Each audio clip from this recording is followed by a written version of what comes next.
H-Town, what's up? You know what time it is? It's time for the best 120 minutes of your day. The Chop Shop, the nation's #1 urban sports talk show, and also your midday sports happy hour.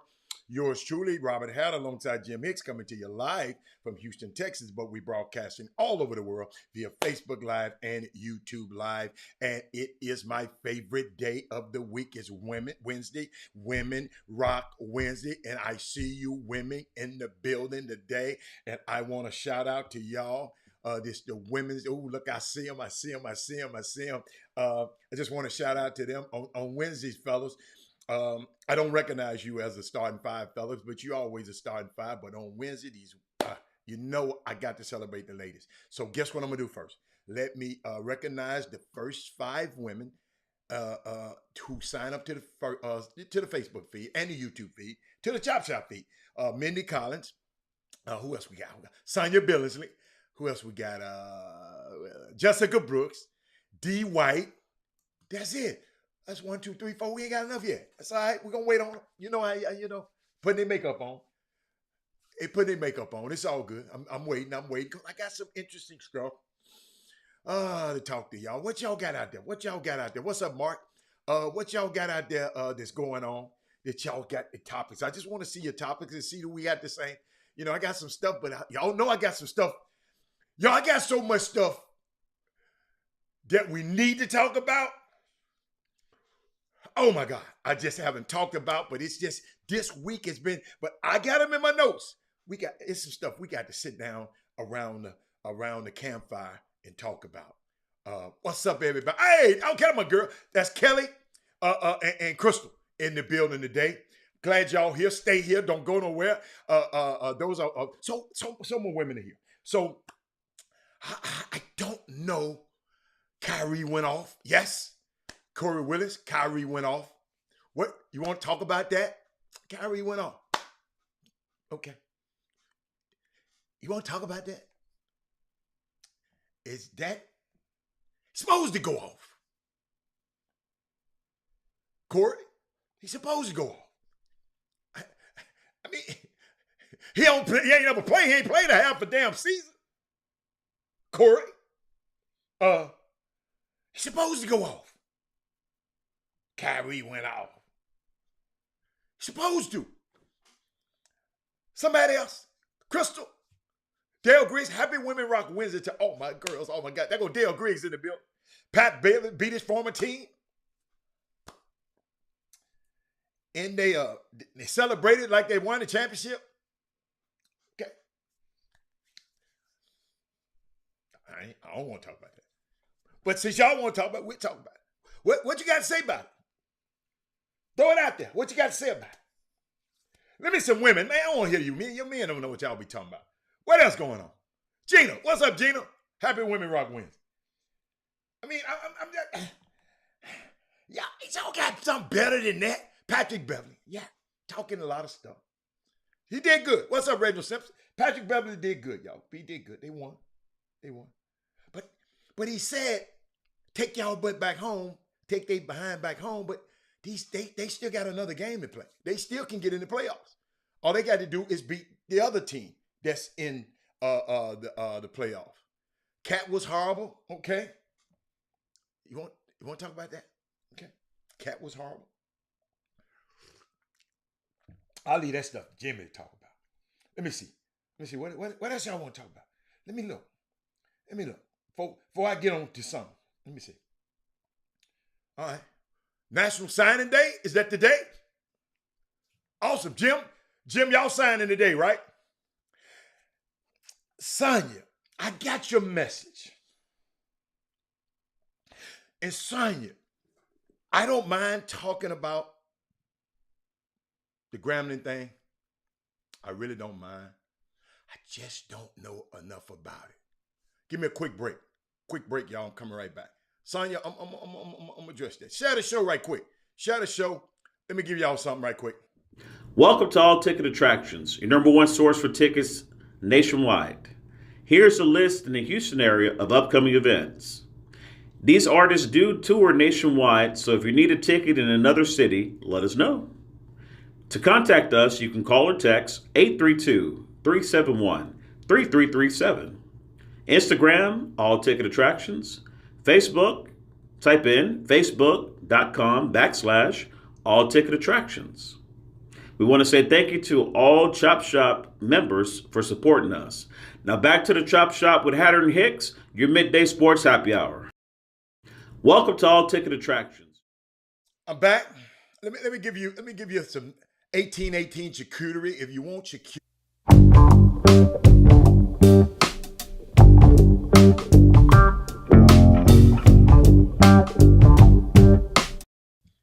A young lady started a business called 1818 Charcuterie. She's on all social media platforms.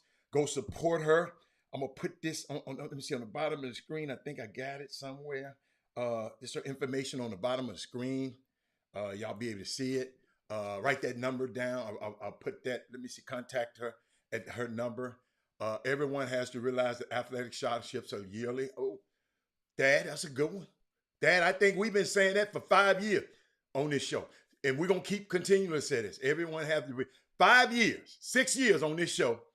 Since 2016, we've been talking about everyone has to realize athletic scholarships are yearly. Yes. Pat Beverly acting like the Timberwolves won the championship. I like that. I saw what you, Sonya, but Sonya, I'm just different from a lot of people. Okay, it's Women Rock Wednesday. So Sonya, you want to talk about the Grambling thing? You sent me a Grambling thing. You sent me a petition. You sent me some. See, I haven't heard from the coach.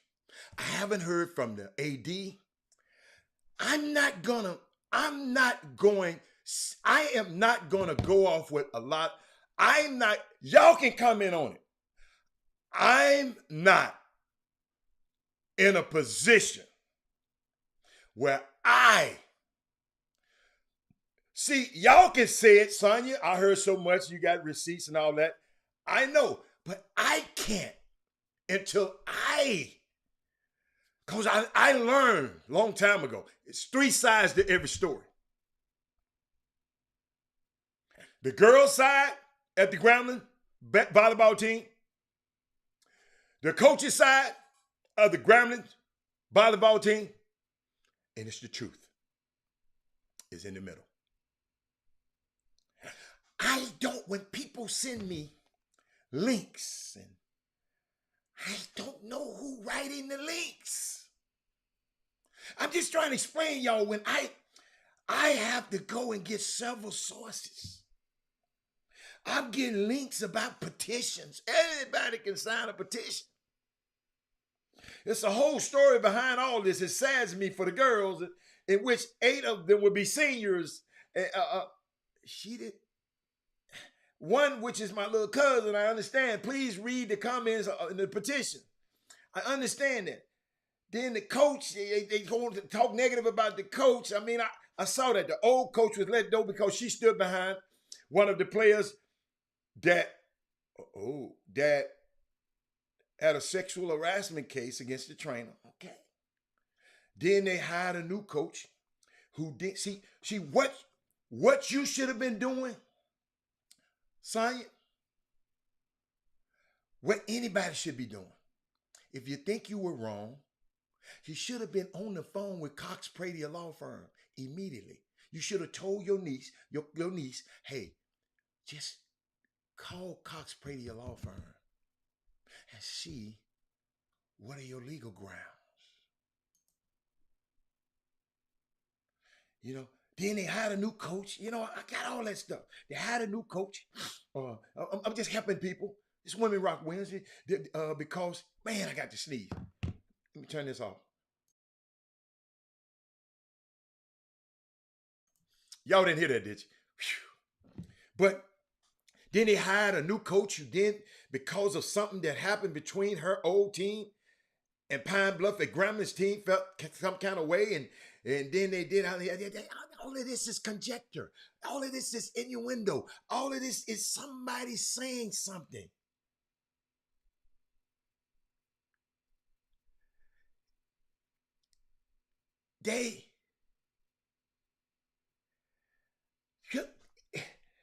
if they, okay, so you saying they're handling it. What are they, I mean, you send me all this. What do you want me to talk about? Because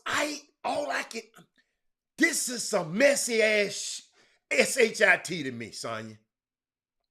I don't want to say, I don't want to really talk about some mess unless I have a solution for the mess. And I can't have a solution for the mess because I don't know all the sides of the mess.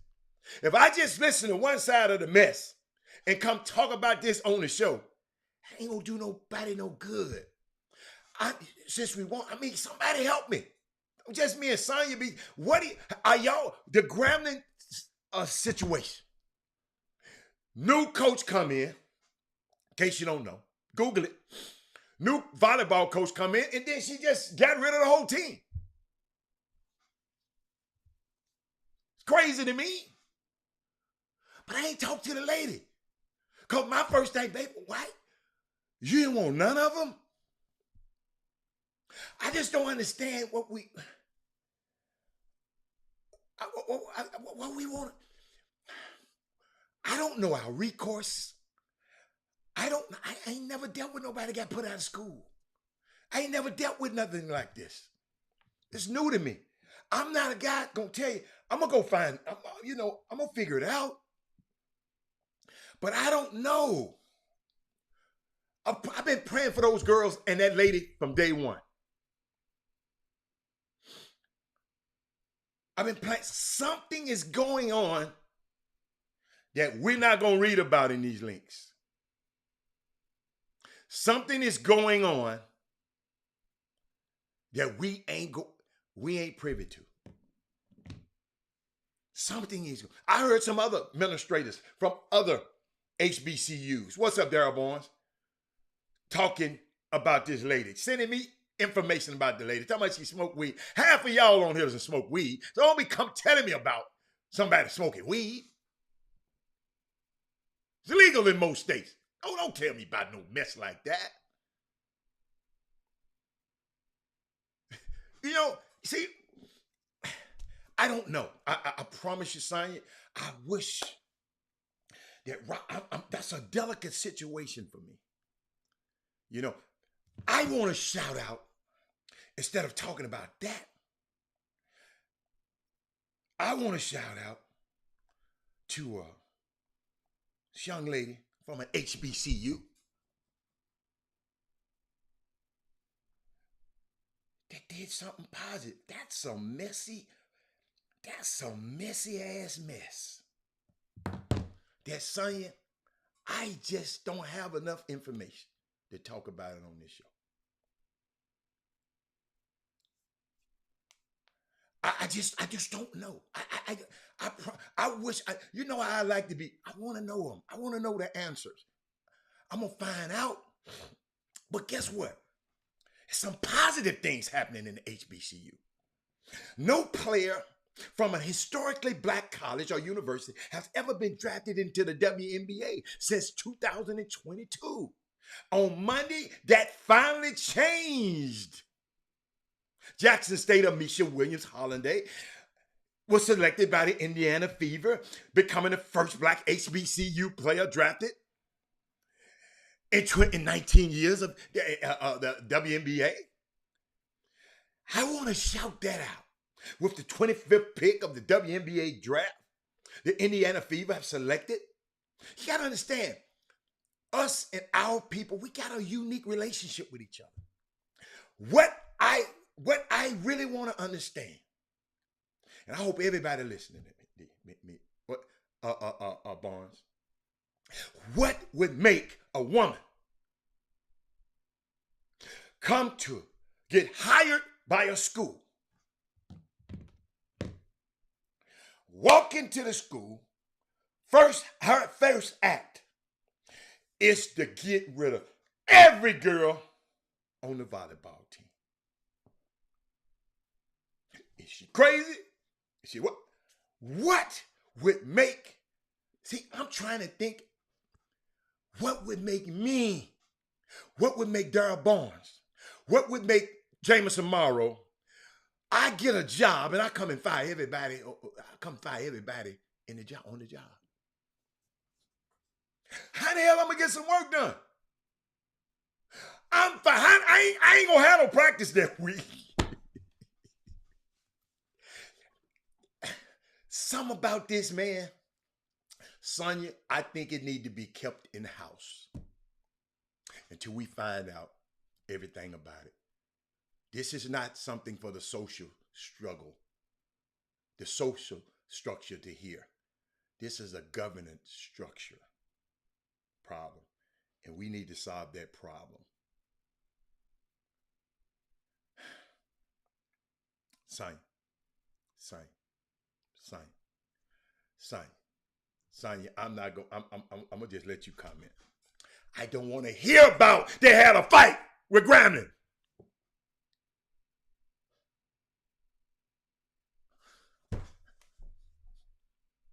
So they had a fight with this team. I don't like them girls. I'm a grown ass woman. They had a fight with my girls. I'm finna go. Hold up. I'm finna go intentionally go to Grambling so I can fire all of them girls. I can put all them girls off the team.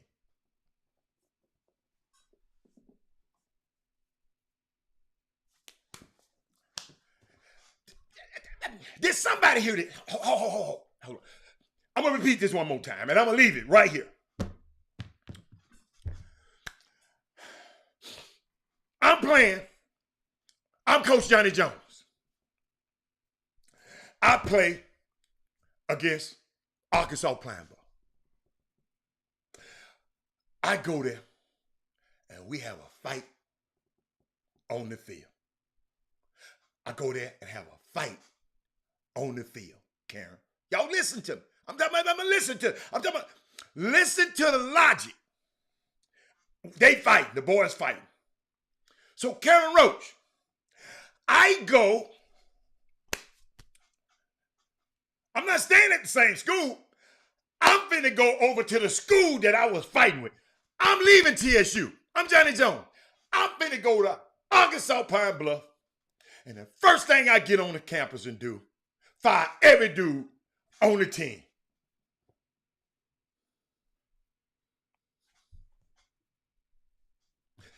Forget me, Karen. I know it's so much more. But I can't understand that part. Oh, it's got to be more. I said I don't. Hold up. Can y'all hear me in this mic? Because somebody can't hear me. Because they caught up in emotions because their niece is in it. I need somebody else to speak on this. If we're going to stay here. I said it's something got to be. I know it's more. But what makes I go to Arkansas? They give me the job.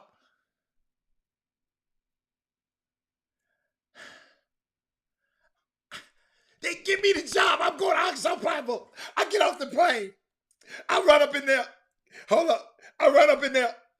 And I said, oh, y'all out of here. I ain't got practice the next week. I ain't got no players.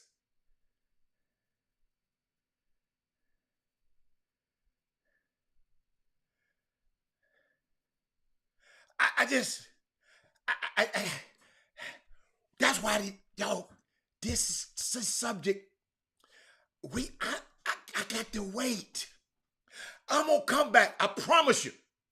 I'm going to come back.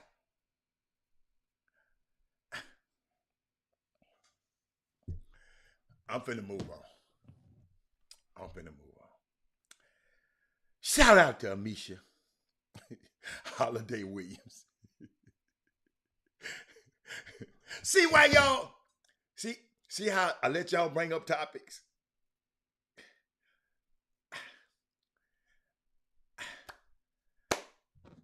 All right, let me see. It's Women Rock Wednesday, right? Boy, I love me some me.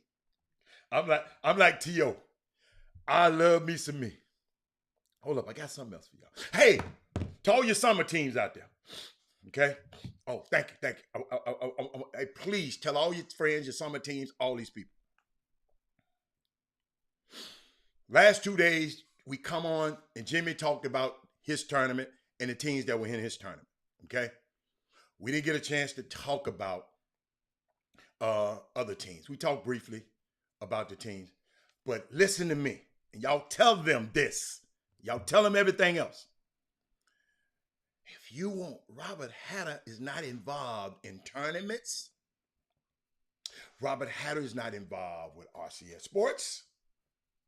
Robert Hatter is involved with the Chop Shop.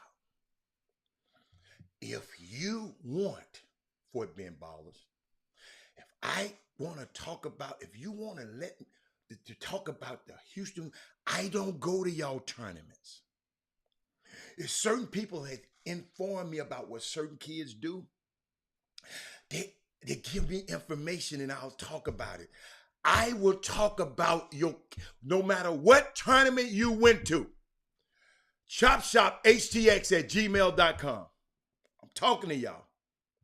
I don't want you to say that the Chop Shop won't talk about your kids. I just don't know what the hell your kids done. So do me a favor, after your weekend, you teams that go out of town, you top teams that we didn't get a chance to talk about, the Houston Hoops and the RL9s and who else? The JL. I don't keep up with them all of them. Send me a summary. I will talk about them on the show. I'm not excluding nobody. So I don't want to get in this war. I'm not in that. I am not in the summer basketball, the event wars. I'm not in that war. It's a public, a public service announcement. I'm my own man. So I don't want you to think I'm slighting your son's achievement. I said that I talked about Coach Mo Williams and Coach Stephen Woods. Because what? Somebody sent that to me and told me what these guys were doing. So you team, the defenders, and all you people who went out of town somewhere. I'm not about to go on social media and go pile all that information when y'all input equal output. Y'all send me the information at chopshophtx@gmail.com. Okay? All right? Listen, y'all do.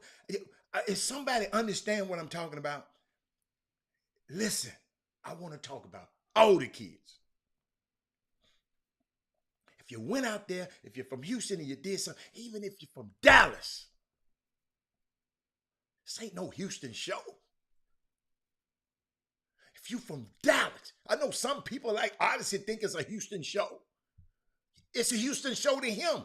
But to some other people, it's a Memphis show. For some other people, it's a Miami show. To some other people, it's a Nebraska show. Crystal? 18 charcuterie. Hold on, let me put my girl thing back up there. Crystal. But y'all understand, I hope somebody, Brandy, see, what happens is they don't mix me and Jimmy up. Jimmy is his own man. I have nothing to do with his tournaments or nothing at all. It just, some people might not know this. No. Don't give me that kind of credit.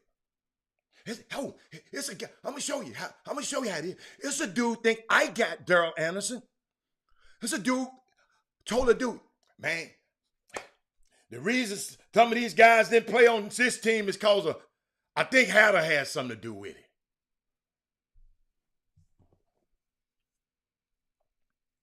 I damn near screamed, Brandon Nichols.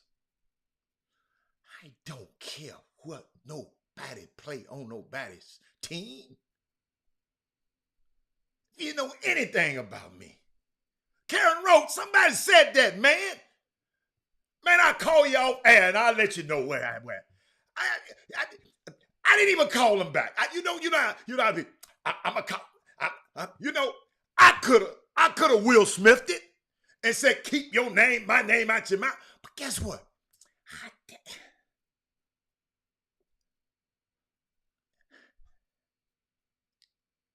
Instead of owning up to their own responsibilities, I ain't got that much power, player. Yes, I'm having a blessed day. It's just a little housekeeping. Women Rock Wednesday. I love to be here. Thank you, Daryl Anderson. You don't know. They need somebody to blame. So let's blame Robert Hatter. My son don't play basketball.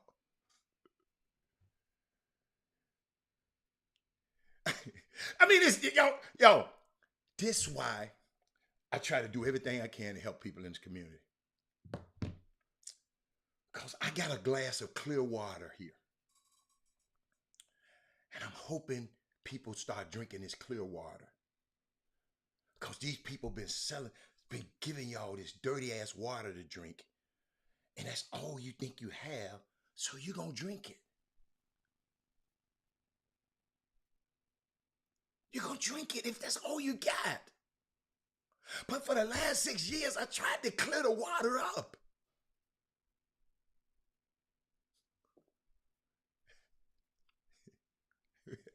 Oh, yeah. Hey, I ain't mad about it. I thought it was funny. I did. I said, damn.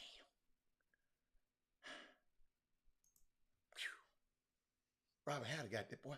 Robert Hatter got that much power. But it's just so much stuff, y'all. It's just, y'all, we got to be smarter. Got something for you, parents. Somebody sent me this. Hold on, they said. Oh, somebody sent me this. Thank you, Crystal. Crystal. We can't be perfect, Crystal, but we can have a perfect understanding. We can clear this thing up. That wasn't a mistake. That was an improper decision for him to say that. Mistake is something you do and it's a mistake. Improper decision, you had some thought and some intent.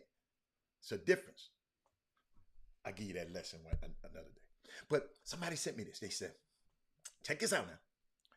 Don't like your high school. Y'all need to share this stuff now. Don't like your high school coach? Transfer. Don't like your JUCO coach? Transfer. Don't play enough at your school? Transfer. Don't like my travel team? Jump ship. Don't like my role? Quit. What on God's green earth are we teaching our kids? Stop it. Be resilient, plant roots, and fight. But I got an addendum to this. Go where you're celebrated, not where you're tolerated. I agree with all this until abuse is involved. Get your ass away from there. If it's abuse, don't stay in them situations.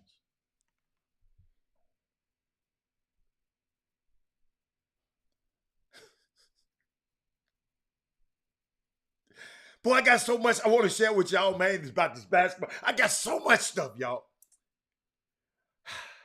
Let me see. Hey, saw this too. Not one, not two, but three. Hold on. Baylor, women basketball players, went into the draft. Not, well, you know how LeBron, not one, not two, but three. Let me call their name. Queen Igbo. I didn't watch Baylor girls this year. Oh, yeah. Don't forgive me. Don't tell nobody. I didn't watch him in it much. Dee gone. I'm sorry. I got to find me another Dee. Young girl named, what her name? Nalissa Smith.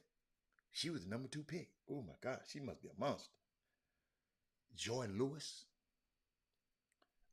2nd round pick. 3 girls. Shout out to them girls. Hold up, that's for them. Anybody tell them? Tell them I talked about it.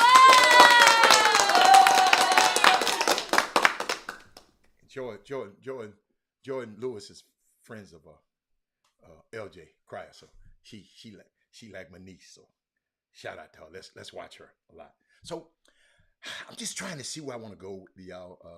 I want to go back to NBA. But y'all made me think about these decisions when that guy just said that the places you find yourself in summer basketball and where logic finds itself disconnected from emotion.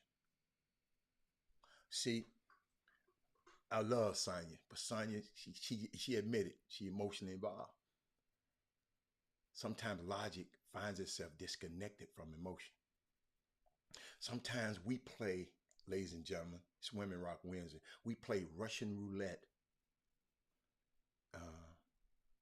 in our lives. Am I going to hurt their feelings or impact my own destiny? I'll give you an example. If we come home and you smell an irritant in the air, you're trying to find out what the source of it, right? You smell something.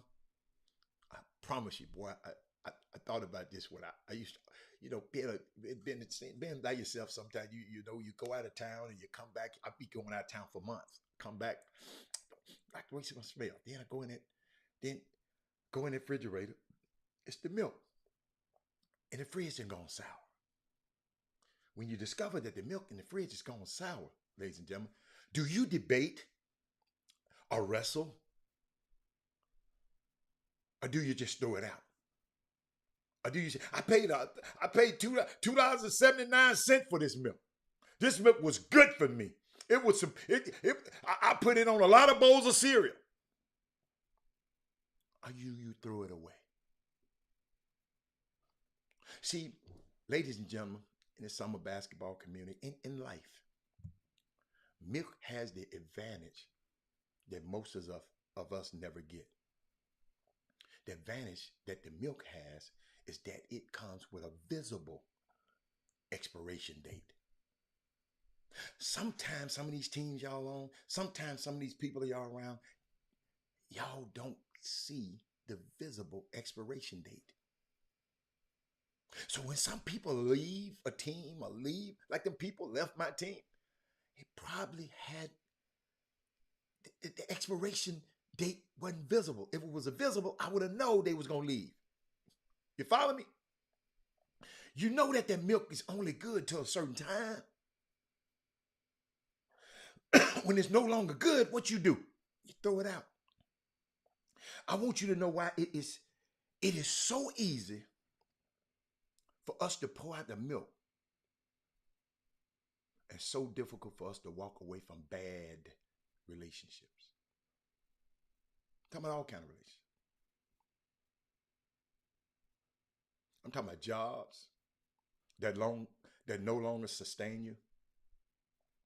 Intimate relationships that no longer fulfill your dreams. Ladies and gentlemen, walking away is so hard to do. Especially if in the back of your mind, you think it's fixable. It becomes, share this show, y'all, it becomes a daunting task. When you've been abandoned, when you've been neglected. Some developmental psychologists would say it's hard for us to end it because we had so many unhappy endings. It's hard for us to fire people. It's hard for us to give up on addicts who refuse to change. It's hard for you to end a relationship that is now just not healthy. I know I'm talking to somebody. It's hard to wave the white flag on your dream. That is a nightmare. How do you walk away from your summer basketball team? How did you walk? Because I just gave you some. How do you walk away from your high school? How do you walk away? Sometimes you have to. And I thought about that. I wanted to share that with y'all. But I saw something the other day. I got two topics I want to talk about. But I saw something the other day that I got to share with y'all. Share the show because a lot of people might need to hear this. I'm trying to find it. Okay. Check this out. This kind of broke my heart the other day. Check this out. Wayne, Yeah? what you think, Ohio State? This is us. Going to college here. You going to college? Wayne, Yeah? what you think, Ohio State? This is us. Going to college here. You going to college? Did y'all see that little face? Did y'all see that young man? I'm going to play it again because I'm going to share something with you. Hold on. Sorry. Wayne, Yeah? what you think, Ohio State? This is us. Going to college here. You going to college? Little boy said, Dad, on a visit. It's 11-year-old Dwayne Haskins. 11-year-old Dwayne Haskins visiting Ohio State and saying he want to go there to play college. 11 years old. And he wound up being the starting quarterback at that college. And did he ever go there? Heisman Trophy finalist, record-setting quarterback at Ohio State in 2018.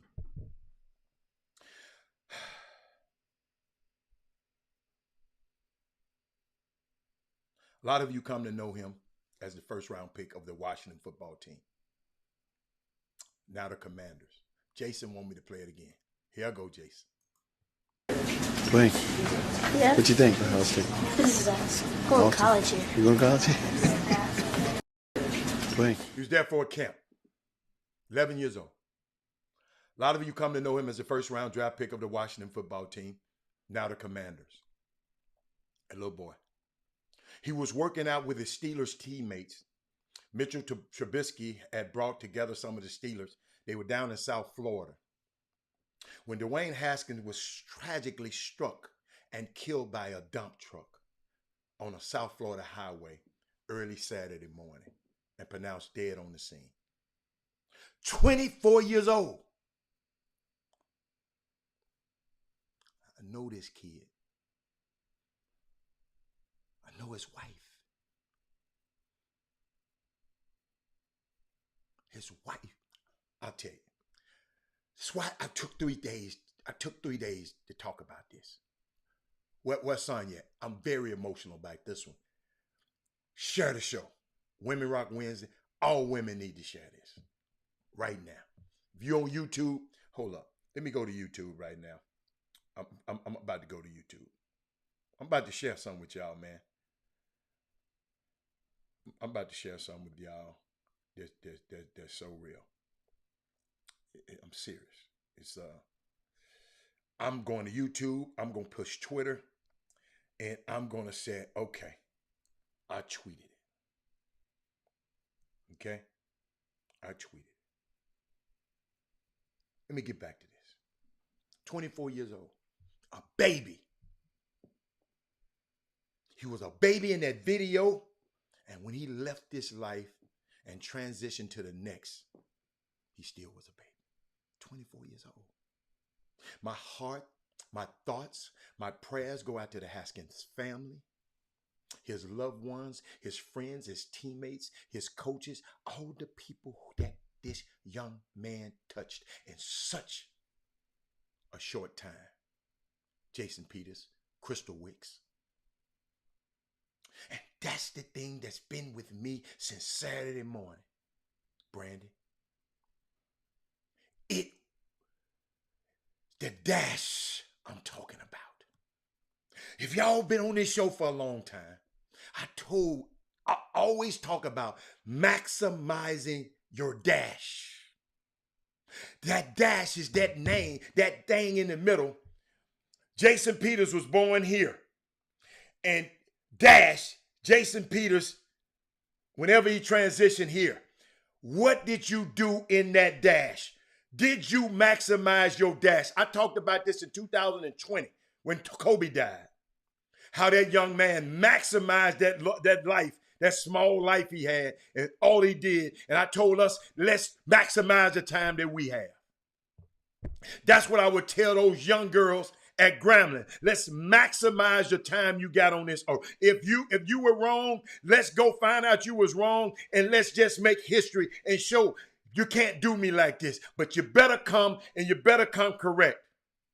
That's why I suggest you get proper information from professionals instead of going off all willy-nilly and emotional.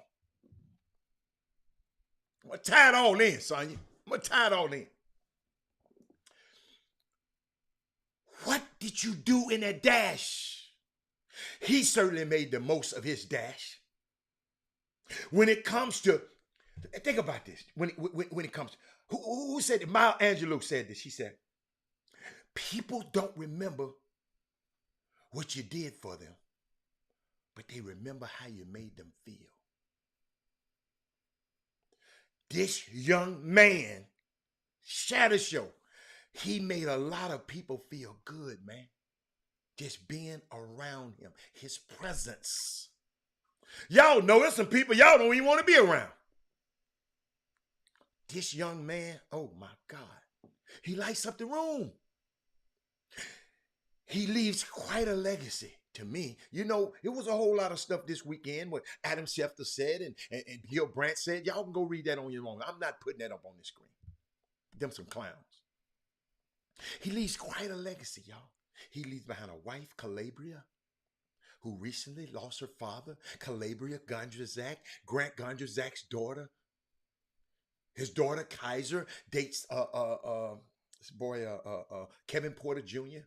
I knew these girls when they were little. They lived here. They grew up here in Houston. The outpouring this weekend was amazing, y'all. I'm not trying to keep score. They didn't. When did they fire Adam Schefter? They ain't fired no Adam Schefter. You better go back. Unless he had fired him today.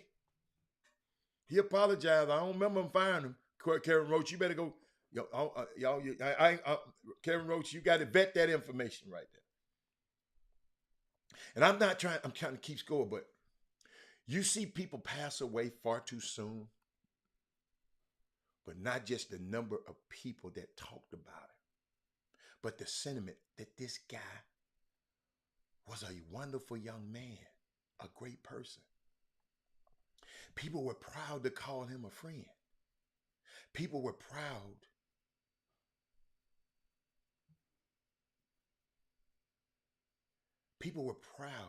to call him their teammates. Proud to call him a brother. Proud to call them their son. Proud to call him a Buckeye. Oh, okay. I got you, baby. So many people were hurt at the loss of this amazing young man. 24 years old. My son, 27. 24 years old, Sonya. 24 years old, Karen Roach. Karen Roach, your son around that age. Jason Peter, I don't know if you got a son.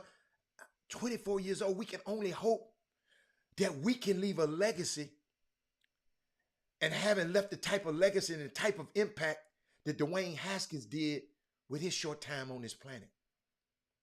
And Gil Brandt talked about the kid. Y'all got to go look it up. I'm not going to play it on the show. Go look up what Gil Brandt, B-R-A-N-T, said about this kid. A dreadful story. Devastated is the word that Mike Tomlin used and Ryan Day used, the coach at Ohio State.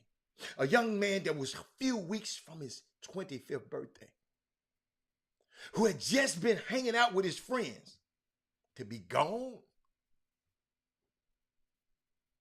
It's just a stunning NFL story. Just a sad story. Pittsburgh was a good place for him, Herman Scott. Herman Scott, I'm talking about Dwayne Haskins, the young man.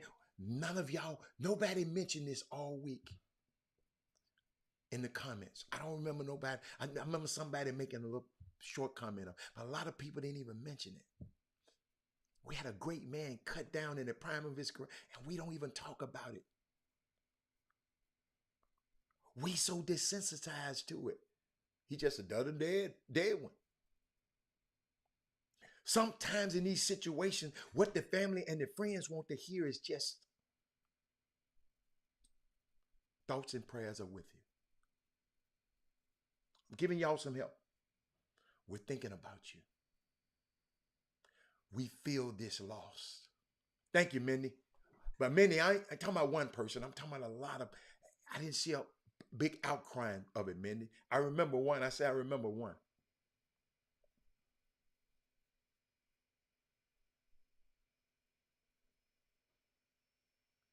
You tell the people, we cannot begin to describe what you're going through.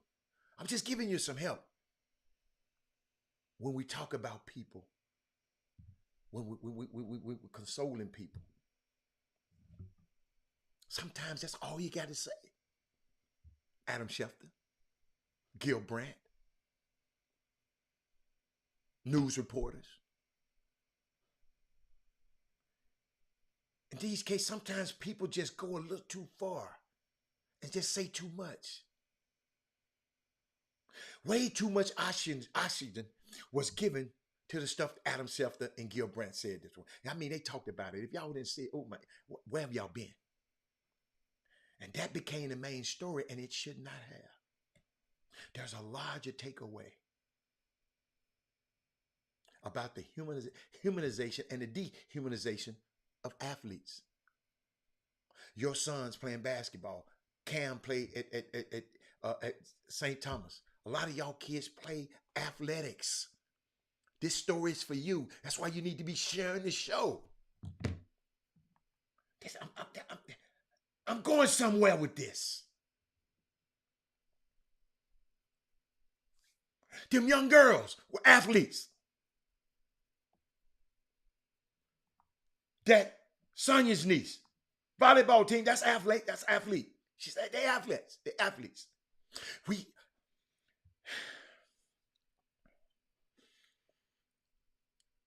It's the large takeaway is, man, how we are about the humanization and the dehumanization of athletes. That's why I say I got to get the whole story. Because these are beautiful, young, black women. And what I say, Sonia, has an impact around the country. So I have to be careful for what I say about them.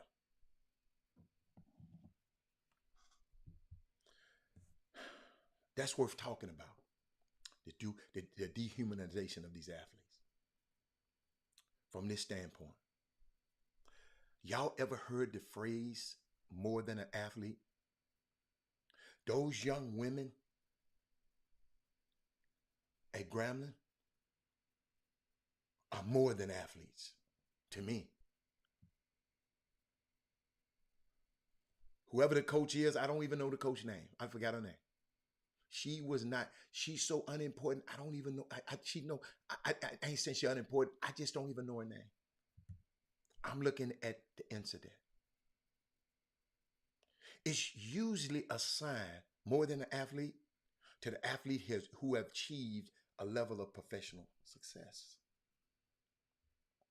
And then parlays that success into business. Opportunities and media opportunities. Someone who cannot be put in a box. Are not to shut up and dribble. LeBron in that phrase. We don't look at athletes that have not reached their potential as more than athletes. We come on here and call them trash.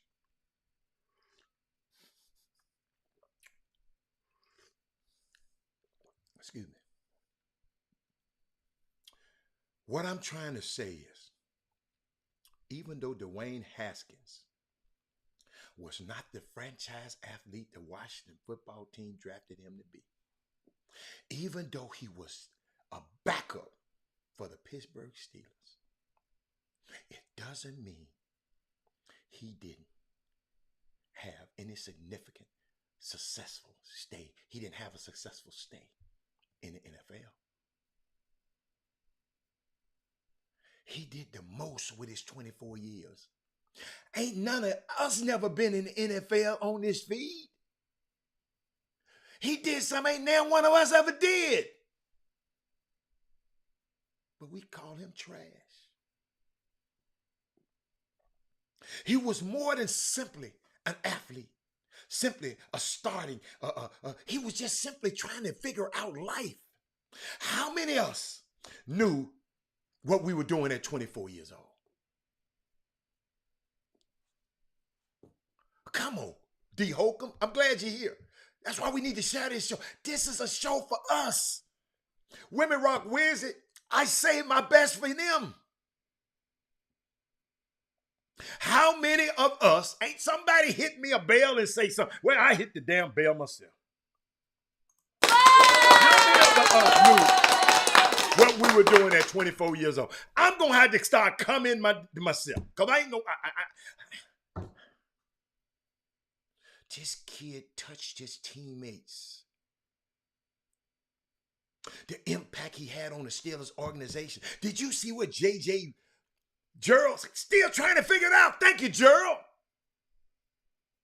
Kevin Freeman at 24 years running around with the chicken with a head or cut off.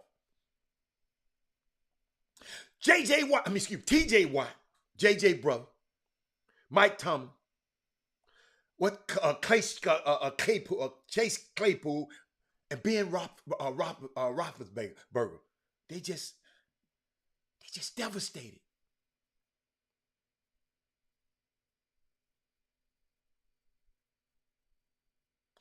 Listen to me, y'all.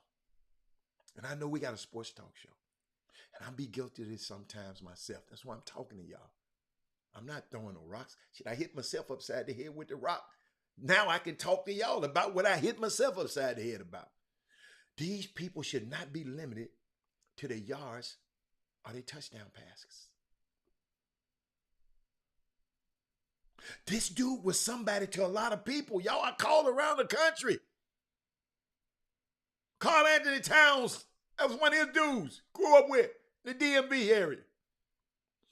More than an athlete shouldn't be limited, ladies and gentlemen, to those who do the thing big. I know I be saying if you're bald and get the call. Yes, I told you I hit myself upside the head. Maybe we need this to look at the so-called journeyman athletes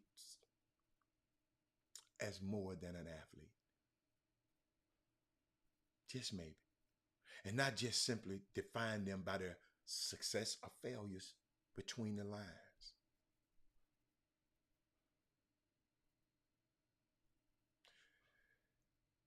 If we don't have high expectations, think about this.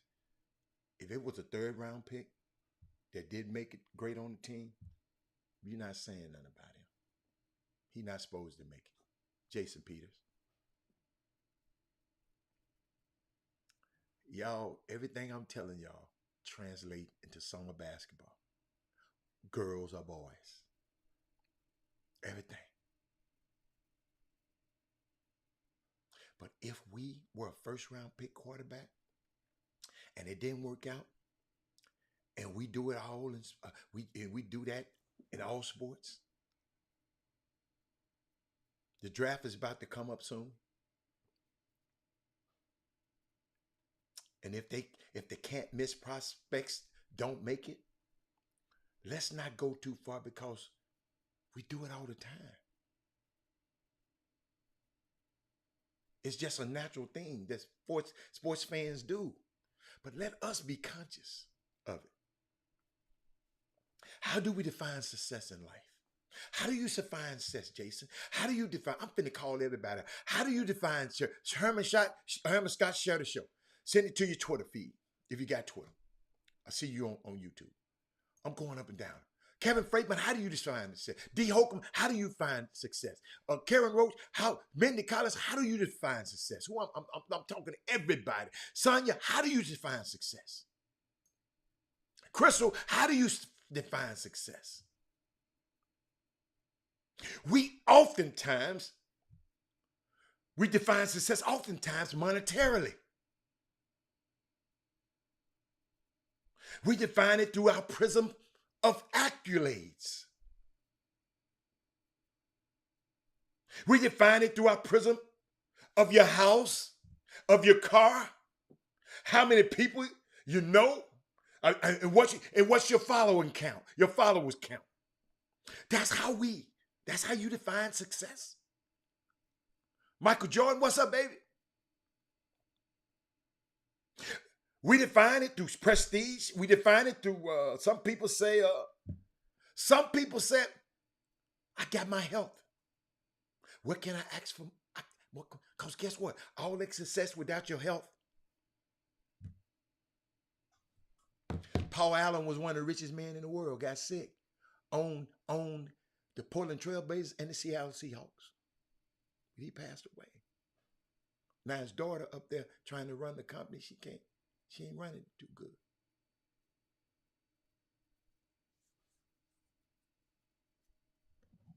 That's why I say, I didn't ask you what you define, nobody else. I said, how do you define success? Ultimately, a successful life and a life well lived are oftentimes viewed through tangible things. Yes, I like nice things. Look behind me.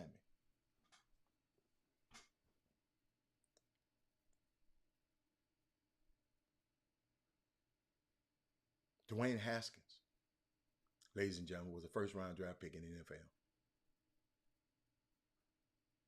You're already a success regardless of what happened after that.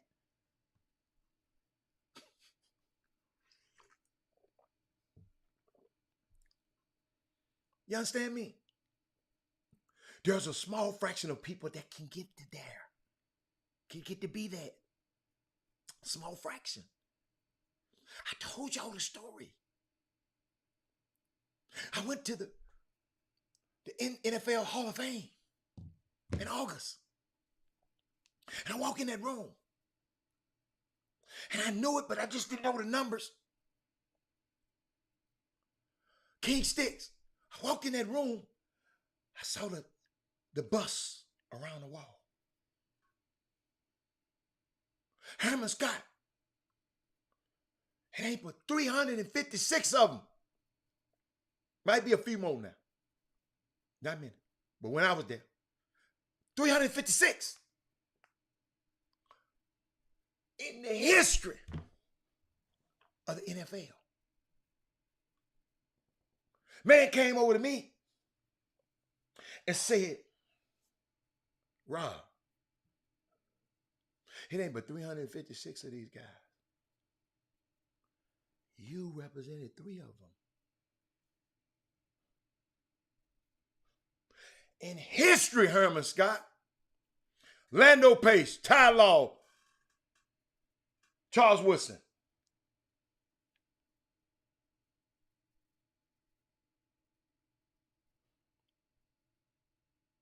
It's a small fraction of people that can ever get there. What's up, Chuck? Chuck, I'm talking about Dwayne Haskins. He was an NFL player.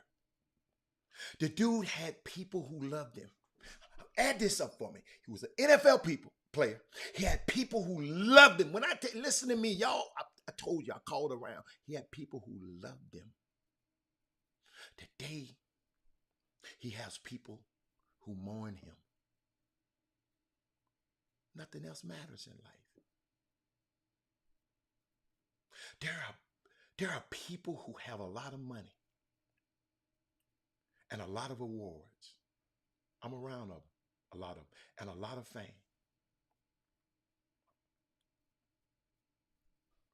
And people don't like being around them.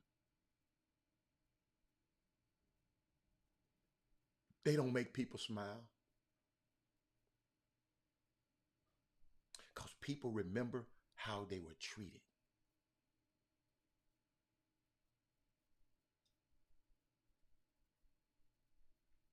We have a guy that had so much fame and so much notoriety and so successful in his point of view that he just felt that he can walk up on the stage with 21 million people watching and slap a man and go sit back down in his seat and cuss the man out.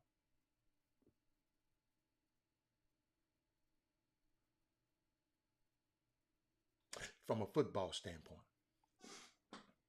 I want to say, this is from the athletic part.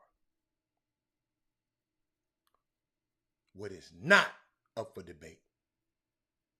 You know, them people talking negative about Dwayne Haskins, talking about he ain't this and he ain't this and that. If you don't know what I'm talking about, go look up Adam Schefter and Jagiel Brandt. Talking about he ain't this.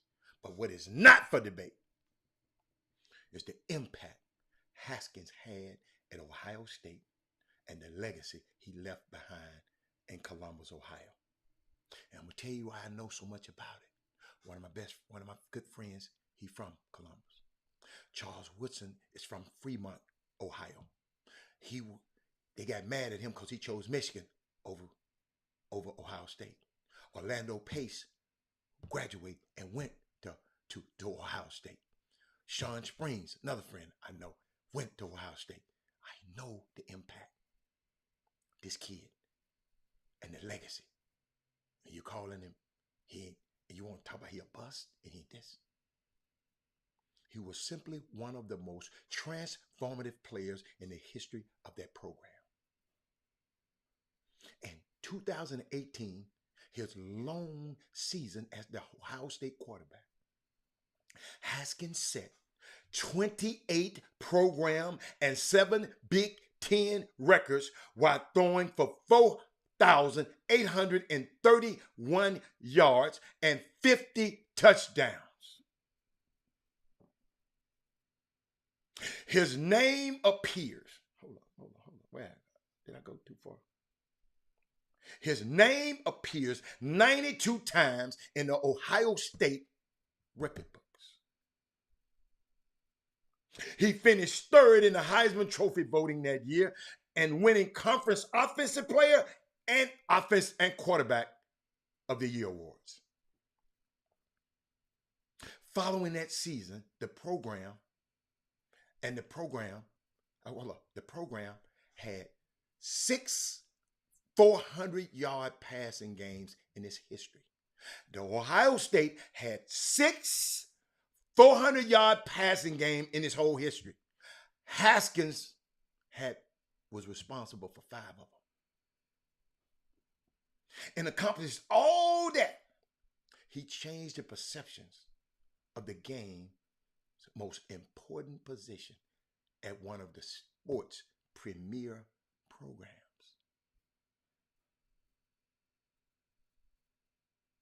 Haskins played that season, set a course, a new direction for the Buckeyes offense in the future. It was more quarterback-centric and passing focused. That made Ohio State a destination for top talent at that position. Because y'all remember, it used to be Woody Hayes, three downs in a cloud of dust. Archie Griffin, off tackle right. Art Schliessler, Kirk Herbstreit. This dude hit it big as a football player. This could have been your son.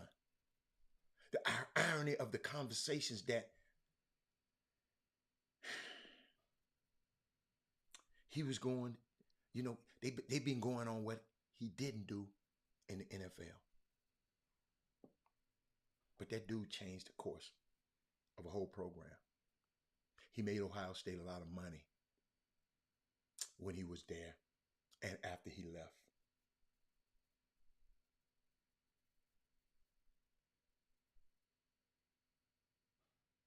The Ohio State. Of course, his legacy has some missteps. All of us has had missteps along the way.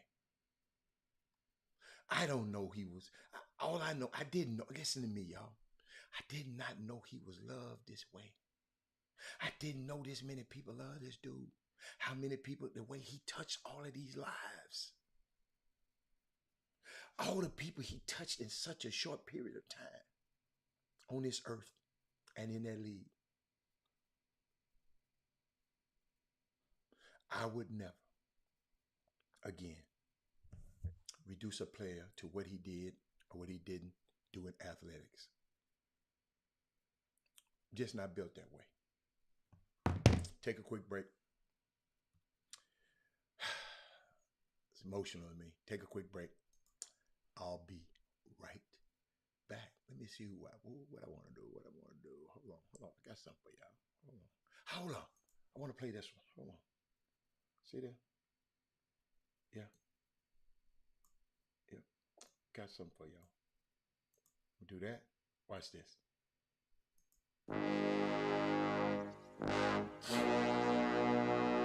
The Cox Pradia Law Firm. Big city, big town, big settlement. Your fight is our fight. Need legal advice? You know who to call. Personal injury, wrongful death, car accidents, premise liability, serious injuries. 1-800-HURT-NOW.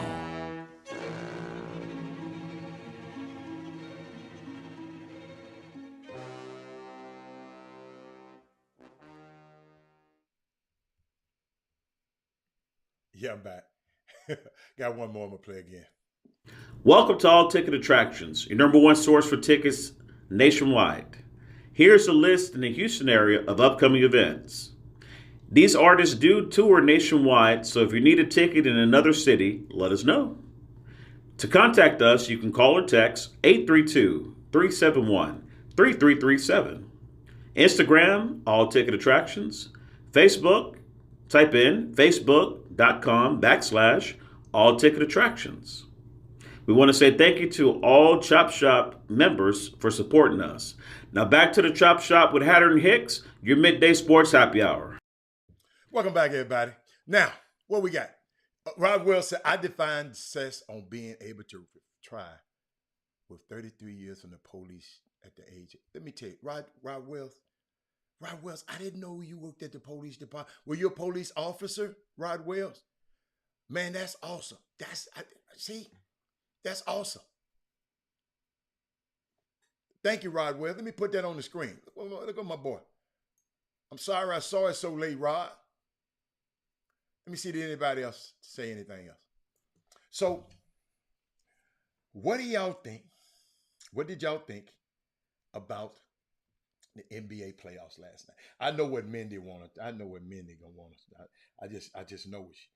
Let me go back. Let me pull it up. Let me see what happened last night. I know Mindy retired as a detective. Rod Wells, you were a detective? Awesome, man. Thank God. Well, I love you, but that's one thing I ain't never wanted to be. Ever in my life, wanted to be a police or a detective. I just ain't never wanted to be that. And used to always like, hey, Rod Wells. Rod Wells, ask me a question. Why they put so many police series on TV? Help me out, Rod Wells. Do y'all know every night is a police series? SI, CSI. I mean, everything. Unbelievable. FBI, SWAT. And I be watching them too. I like them. All the way I like them. Special person off the field. Check this out. Rod Wells, talk to me, baby. Chuck McGowan says, special person off the field. If we can impact lives like that outside of a possession, we are moving the needle. Man, Rod Wells. Chuck. Man, they love this dude, man. But Adam Schefter. Did anybody hear what they said? Before I'm gonna get into sports, then I'm gonna take y'all home because I don't know what's up with Jimmy. You know, he said he liked to be late. So I don't know what he got going on. But last night, and if you wasn't on the show earlier, You wasn't on the show earlier. I had a public service announcement that I want every summer program that anybody's affiliated with. If you go off and do something on the weekend and out of town, do me a favor. You know, because there's a lot of guys went out of town and did some stuff, and we didn't talk about it as much. And Jimmy talked about his event and talked about all the people that was in his event, which is his right to do so. I just don't have a lot of y'all's information on what happened. So do me a favor. After you highlight your weekend, summarize your weekend, tell me the players who did this player, you led this league, and tell me all that good stuff. Because I've been seeing some guys, but I don't, give me a little summary of what your guys have done. Send it to chopshophtx@gmail.com. Guess what? I'm going to talk about them on the show. All right? Because I don't want nobody to think just because you went out of town that I'm not going to talk about you. But y'all got to give me the information. When your ass go all the way up to Indianapolis and you go off to Orlando and you go to LA, I don't know. Thank you. Alpha, it ain't no good idea. They should have been doing it anyway. But they get mad. Man, all they talk about. I can't talk about a book if I hadn't read it, Alfio. I don't understand it. Now, if you don't want to, you don't have to. But it's for the kids, not for your grown ass. I'm not doing it for you. Some basketball coaches and administrators. Unlike you, I will never, and the rest of these guys, I will never take none out on your kid like they used to do mine. Never. I want all of them to succeed. If I didn't, I wouldn't be on this show talking and sharing with you the things that helped me. I didn't have nobody like Robert Hatter helping me through my son's recruitment. I just had to do it. All I did, ladies and gentlemen, I just made sure his little ass could play.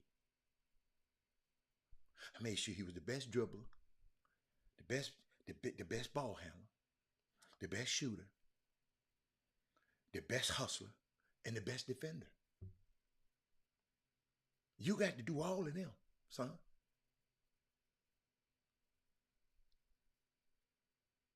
If you want to play this game at a high level, how the hell you think you can't dribble in trying to play basketball? Because you got to handle the ball. You can't shoot. That's why it's such a premium on people that can shoot. Because most of y'all don't try to learn how to shoot.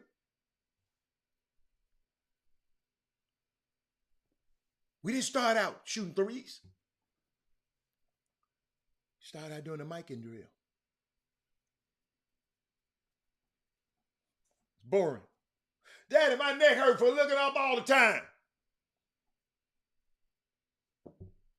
Yes. But he won a couple of games in the last second, sneaking in there, getting the rebound from the big man and kissing it off the glass. Get what he came home and told me. That Mikey drill worked. Ladies and gentlemen, I just want y'all to understand. A lot of these people say this, but I mean it. chopshophtx@gmail.com. Tell me what your kids out there doing. Don't make a busy man like me go and look through all of y'all's social media. That ain't fair. Y'all ain't finna work me now. I'm gonna help you, but I ain't finna let your ass work me. Transfer portal. Oh, a transfer portal. I saw some stuff. They was talking about Kendrick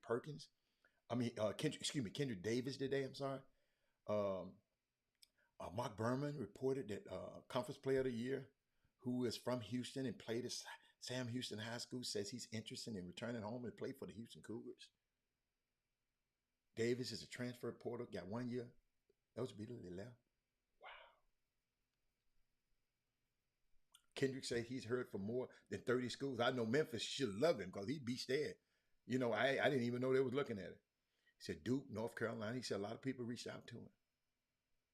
Says the potential of staying in the draft also makes it a tough decision. As a kid, I dreamed of playing in the NBA, but at the same time, it's God's time. You don't want to rush it if it's not your time. You want to be in the NBA first. That's every kid's dream. If you feel like, if I feel like I don't have a shot, or I feel like I have a better shot at making it next year, then I'm back in college. Shout out to this young man, because he's entered the NBA draft process, but has protected his eligibility. He said, I'm interested in coming to Houston. I love it. I love what Kevin Sampson has got going. I'm from Houston, 5th Ward. I would love for that to be a reunion. It is the right situation. If it's the right situation, you'll see me as a Cougar. Wow. I didn't know he said this. I didn't read it. Somebody sent it to me. If not, I still love Houston. And U of H success. So I've been super impressed. I wasn't surprised though. Kevin Sampson was a great coach, one of the best coaches in the country. I'm happy for him. I'm happy for the city. Wow. Man, I love that boy. I always liked him. I mean, something about him, I just always liked him. Yes, games last night, NBA games last night. What did y'all think? Hey, I got a question. What do y'all think about the play-in games? What do y'all think about it? Derek Carr, what you think about it? You know, Cleveland got beat, the 7th place team. Did I ever explain that? Do everybody know how that thing worked? I think I got something in here for y'all. I got some notes to explain how that works. Let me see. The NFL play-in thing. Let me show you how it works. Just in case. I know some of y'all know, y'all know everything. But this is how the play-in works, okay? The 7th seed, like last night we had the 7 seeds games, right? The 7th seed will host the 8th seed game, like last night. Brooklyn was the 7th seed. They hosted Cleveland. Minnesota was the 7th seed. They hosted LA Clippers, right? So the 7th seed hosted 8th. The winner of that game in each conference will earn the 7th seed. So last night, Brooklyn is the 7th seed on the East, and on the West side, Minnesota is the 7th seed on the West side. Okay, so the 7th seed is secure. So what's going to happen tonight? The two 9th and 10th seeds going to play against each other. Charlotte going to play Atlanta. San Antonio going to play New Orleans Pelicans. Okay? Let me help you. The 9th seed will host the 10th seed in the 9th-10 game, right? They call it the 9th-10 game. The loser of the games last night, who were the losers last night? Cleveland and the Clippers. They still got a shot now. Okay? So the loser of that game last night, right, will host the winner of these 2 games tonight. Okay? They're going to host the winner. So whoever win tonight in the 9th and 10th grade game, they're going to play the losers of last night's game. And that's going to determine who the 8th seed. And then we're going to get back to the real business. I just wanted to, a lot of people told me, well, Robert, I didn't know. And I hope that explained, did I explain it right? I'm sorry if I didn't. If I didn't, let me know so I can explain. The playing games are what we call down south a quick lick. Teams in the NBA you is on Jabari's Rice. Oh, transfer leagues. Okay. Where you get that information from? King Sticks? Who gave you that information? Huh. Ninth and 10th grade. Okay. Ninth and 10th grade. I meant ninth and 10th. What I meant, the type ninth and 10th game. Not grade, game. Come on. Grade game. Come on, Kevin Freitman. With your ebonics. I'm not gonna leave you alone. But I think it was a great move. That is Moody. If that is Moody think it was a great move, then it's a good move. But I saw that, y'all. I wanted to share that with y'all. But what y'all think? So what's gonna happen? Should we go get the bracket? Where the bracket at? Where the bracket? Let me see. Where it stands? How that thing gonna look? How that thing gonna look, man? Are they showing it? I wish I can find the bracket. I don't have it. I wanted to see if you're not on your game, you can easily be out. It's like I love Derek. Derek, I liked it from the beginning. And wait a minute, who are your MVP choices? Is it Joker, Embiid, or Giannis? Because I got something else I want to share, y'all. I'm going to end the show with. Huh? What you got? Talk to me. Talk to me. Anybody? Okay. But that's all. You know, I wanted to share something. I think got some, I don't know what's happening summer basketball-wise this weekend. But I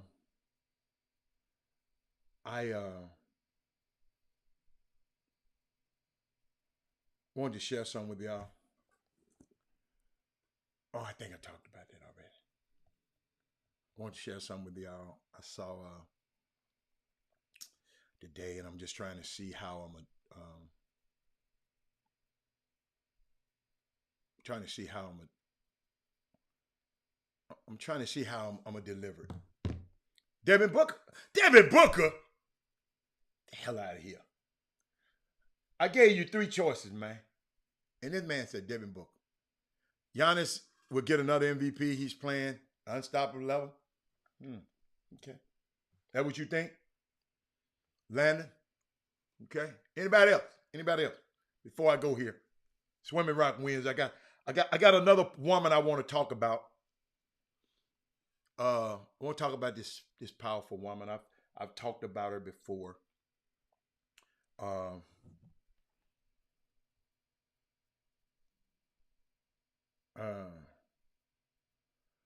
But I was reading some stuff where Anna's having over 50.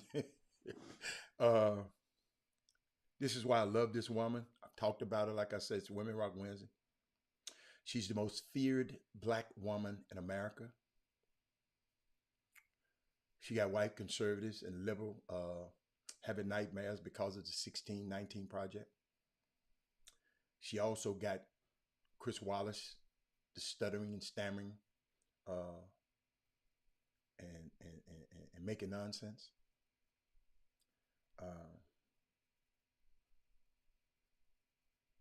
Super intelligent woman.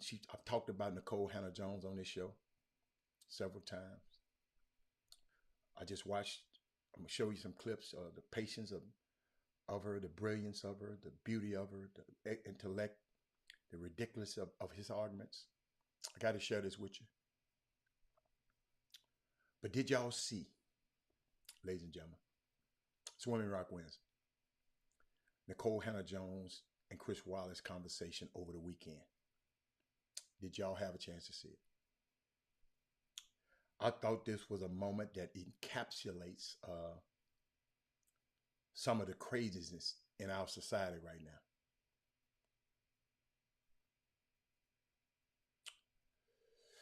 There was this discussion where Chris Wallace, who used to be with Fox News, I believe for over 2 decades. Chris Wallace, who has left Fox News a few months ago and has transitioned over to CNN streaming channel. And he had a conversation over the weekend with Nicole Hannah-Jones. Y'all remember this Nicole Hannah-Jones, who was at North Carolina. They wouldn't give her tenure. You remember I talked about it. So guess what? She took all that money, about $20 million that had been endowed to her, and took it to Howard University. And she over there, she's over a department there, journalism there. at Howard, Coach UNC, because of a 1916 project. And the guy, one of the congressmen, who was the Board of Regents, he was a Trumper, and they was playing the games with her. So she said, "Okay, I'm gone." That Nikole Hannah-Jones, who is a journalist. I've talked about her, like I said, on this show. She was the creator of the 1619 Project. Great project. If you ever, that's another book you got to read. Oh my God. I hadn't read it all, but I've been listening to a lot of it. Like when I'm out playing golf, I listen to it on on audiobook. Yeah, y'all need to share the show. This is shareable. Well, all our show shareable. And they had a discussion over the weekend that really did not seem to sit well with a number of Chris Wallace's audience. It made perfect sense in my mind, but I'm Robert Hatter. But it didn't seem to make sense in the mind of Chris Wallace audience. Chris Wallace asked Nikole Hannah-Jones how she responds to white parents who are very concerned that their children will feel bad about racism.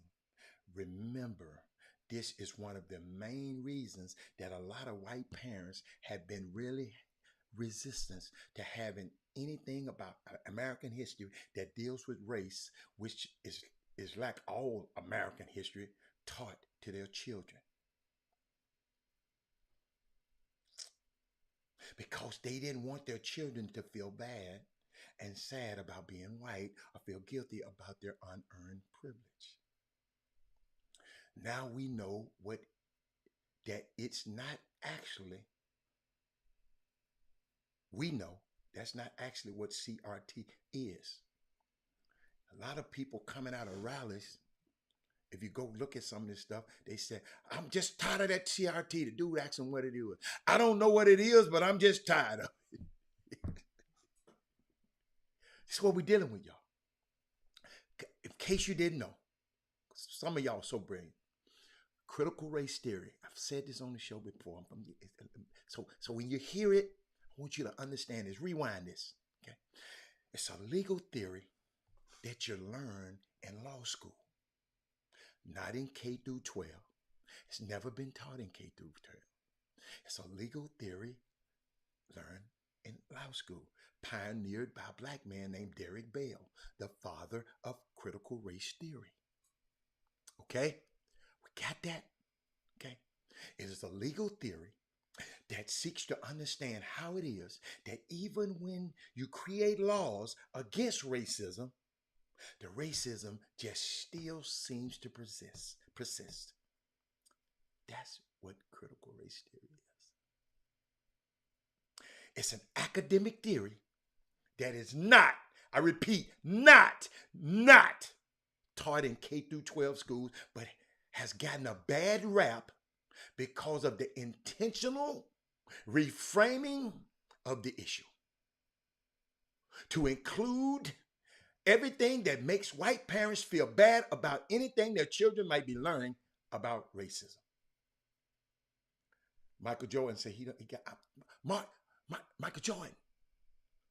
They need to be watching this show. I love that, Mark, I'm sharing this with y'all, man. And hold up. And we got white guys that watch this show. I want them to hear this too. I want you to listen to this first clip. I got them mixed up, so y'all be patient with me because I didn't prepare as much. My son called me, and I had an hour conference. Y'all remind me to talk to y'all about me and him. That boy, but he listens. I promise you, he listens. That's why it's important to vote. Thank you, D. White. D. White, you know I love you. But I want y'all to listen to this first clip. Chris Wallace poses this very question to Nikole Hannah-Jones, asking her how she responds to those white parents who are very concerned that their kids are going to feel bad about the guilt things that they should not enjoy because of their race. Hold up, that's not how he really framed the question, but that's the kind of energy. You know I'm an energy guy. That's the energy that I got. Hold up, let me see. Can I find it? Let me see. Hold up, y'all. See, I didn't have it set up, so I got to go find it. Y'all just hold on. This stuff is good, man. I got to share this. With the chop shop. I got some people. I got all you smart people. I got to share this with y'all. Where's she at? Where's she at? Where's she at? Where's she at? Hold on. It's coming. Wait a minute. Wait a minute. I know I got it. I know I got it. I know I got it, y'all. How could I not have it? Oh, okay, there it is. Hold on. Here we go. Check this out. Here you go. Response when people say that you're saying the country's racist and that this is a central part and making them, the kids, feel bad about it. Are you saying parents are wrong? Yes. I think that I don't know how one can argue we were not founded as a racist country. I believe that we were. I believe that the record is clear. If you're founded as a country where Black people, because they are Black, don't have rights, don't have freedom, if you have a Supreme Court that's dominated by enslavers, 10 of the first 12 presidents dominated by enslavers, our founding fathers dominated by enslavers, if you have these things, the father of the Constitution was an enslaver, the drafter of the Declaration was an enslaver of the Bill of Rights. So to argue that people who were explicitly white supremacists in their writings, I mean, the notes on the state of Virginia says Black people are inferior as a race, that is a racist foundation. This is just a factual rendering to me. Now, does that mean that most white Americans are racist? The project doesn't. When people say that. Did y'all see that? The reason I play this, we got non-Black listeners in this audience. And one of the things I always appreciate about the fact that y'all know I'm going to always keep it real. There are a lot of people in y'all families, your family members, their family members, who earnestly and passionately believe that CRT is going to make your children feel bad. And telling white children that this is all their fault. This is what they think CRT is doing. All of this racism and unearned privilege and benefit that they have. And that is what parents passionately believe. That's what these white people, they believe this. Y'all need to share this show. I'm sharing something with you. It gets better. They passionately believe it so much that they go to the school board meetings and take over the policies for the school board. All you educators out there, Kevin Freidman,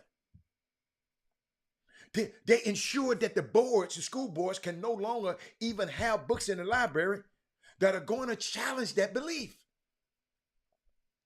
They did until they ran into parents up in Round Rock, Black Parents Association. They wasn't having it.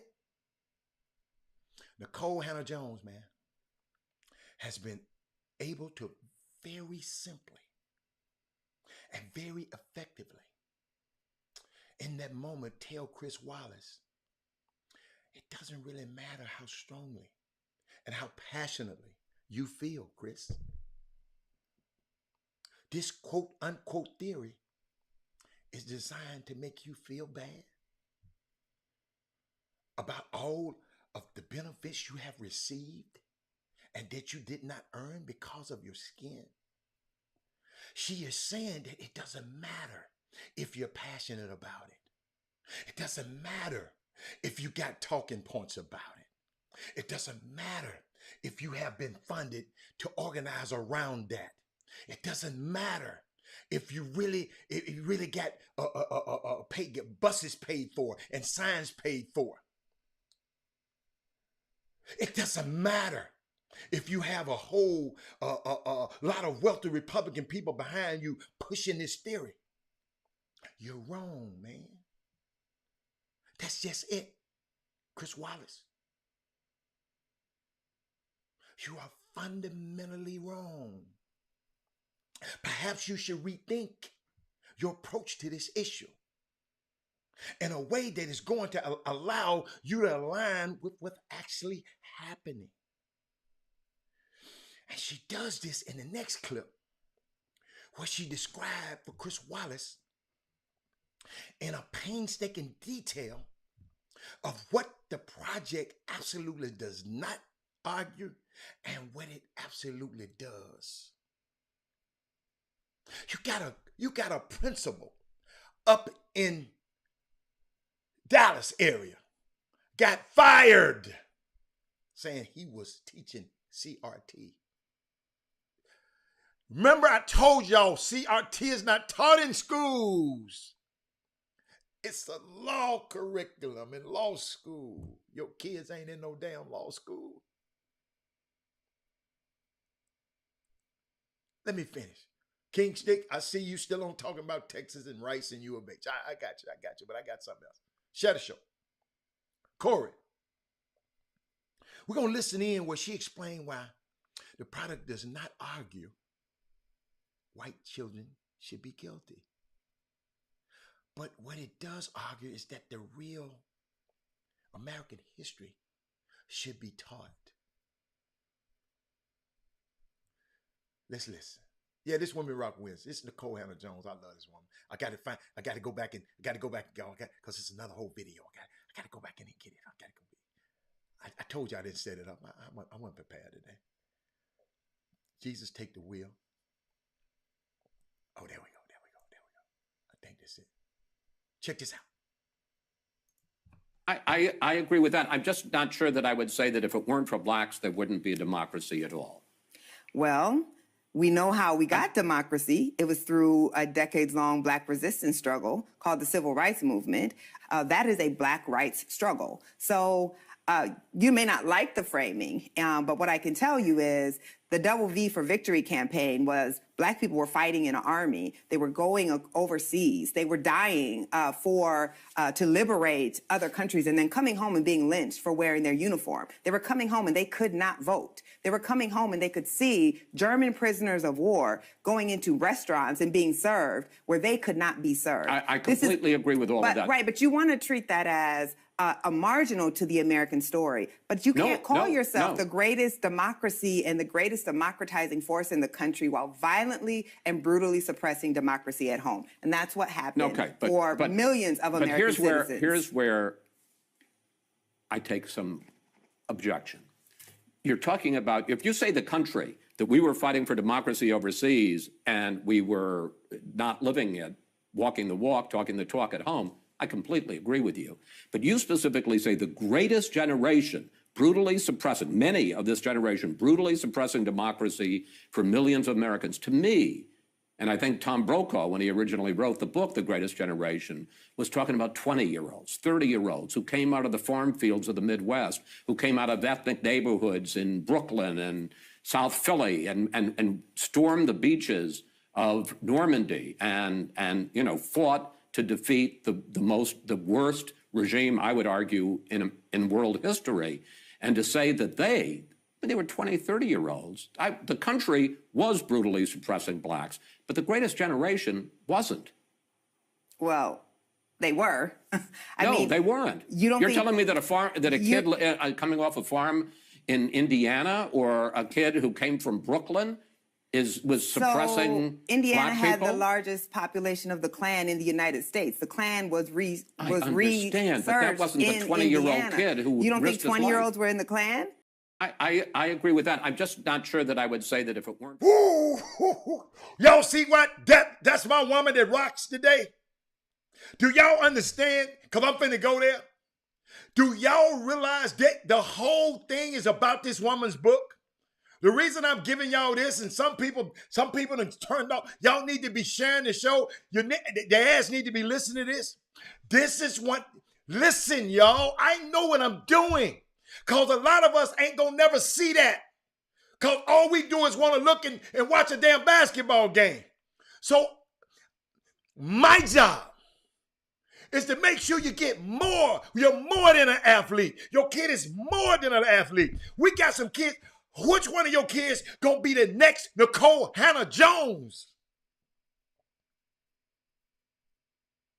Nicole Hannah Jones. How do I've talked about this lady at least 3 times on Women Rock Wednesday. She's been my Women Rock Wednesday. Nicole Hannah Jones.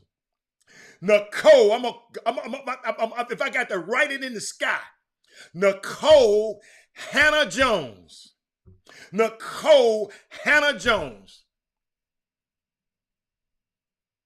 Listen, y'all, she's been a woman that rocks on Wednesday at least 3 times.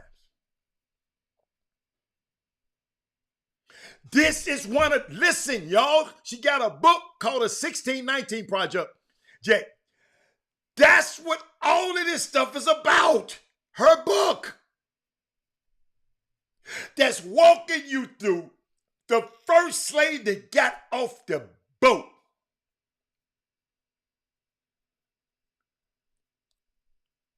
That's why I need to do this more and more and more and more and more and more and more. Because our people, I played this 3 times on the show, talked about this woman 3 times on the show, and somebody said they don't know her name. Nothing against you. I'm glad you didn't know the name.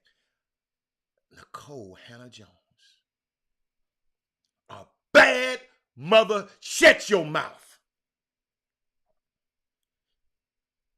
Adam Clayton Powell, Nicole Hannah-Jones. The 1619 Project. Bestseller, Pulitzer Prize winner. This is the woman, y'all remember. North Carolina, she was up for tenure in North Carolina's Board of Regents. Guess what they said? No, we can't let that. She had too much power. Not North Carolina. I can't let her have this. Then they offered it to her. She said, that's all right. I'm going to go to Howard. Yeah, she's following her on Twitter. Unbelievable. I love this girl. Byron Green. We going to talk about basketball, y'all. I love basketball too. But this is about our life. Because guess what? If they take away all of our livings, your son ain't going to be able to play in the basketball college. They're going to tell his ass, he can't go over here. He can't go over here. He can't go over here.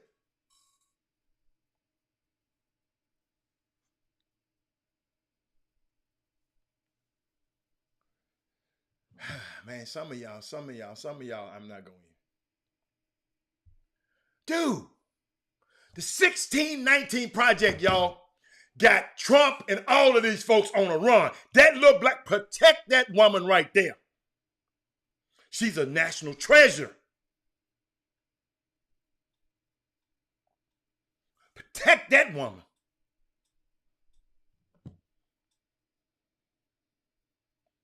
We in here fighting in the damn basketball game. We need to fight to protect her. We want to beat up a referee. We need to protect. I ain't gonna tell you to beat up nobody. We need to be protecting people like this.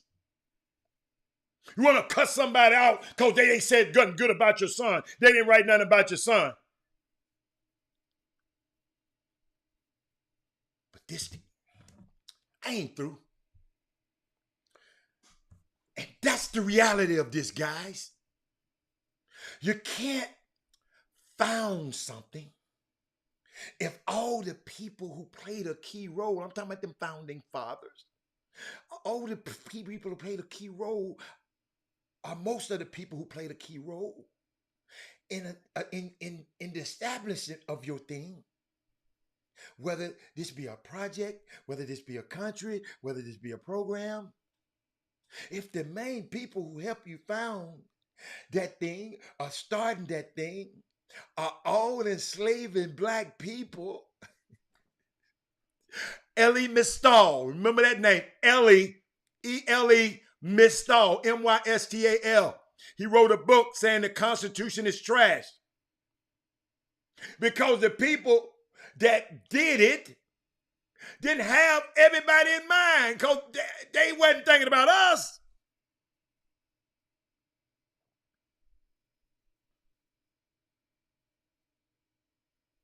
But think about it.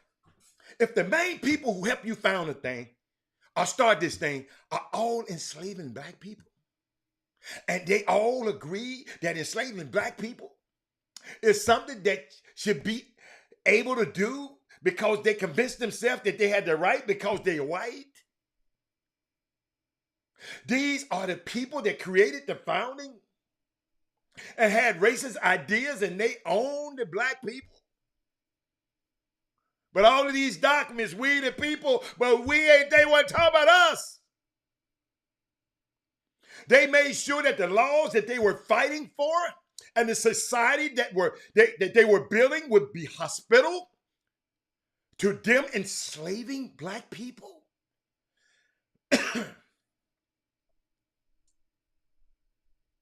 And then, y'all know what? I did not want to talk about this today.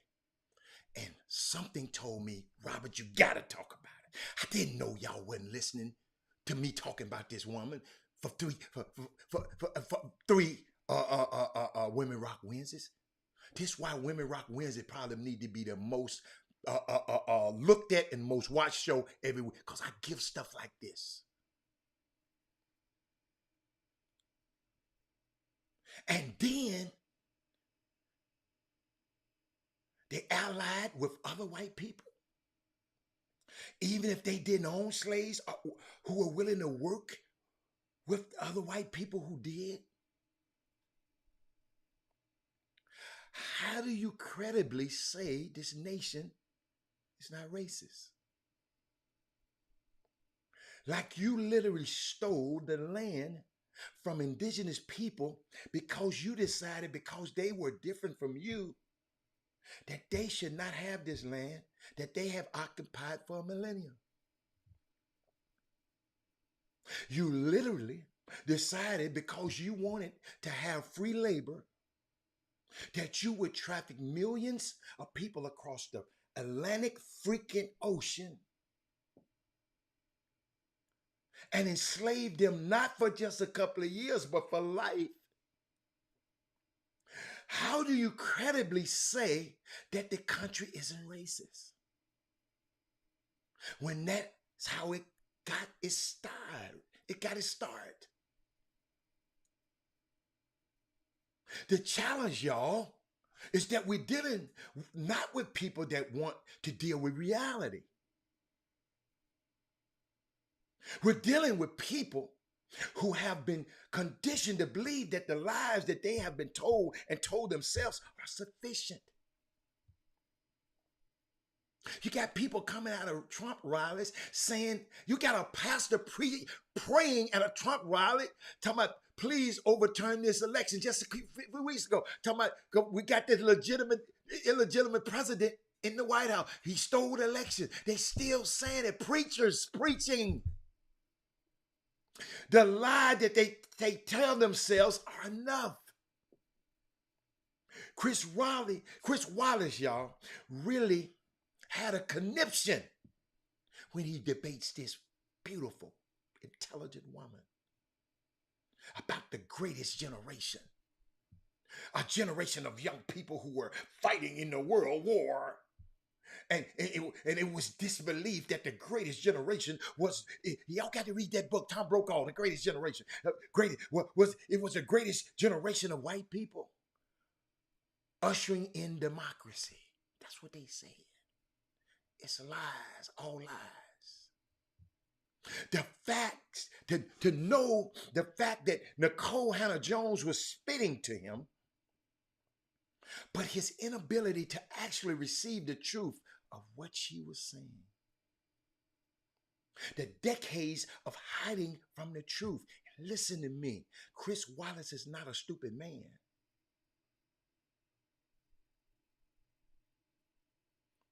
He can't possibly understand how his heroes, people that he has been taught are the greatest representation of this society, that he has been taught is the greatest society that has ever graced the earth. He's been taught this.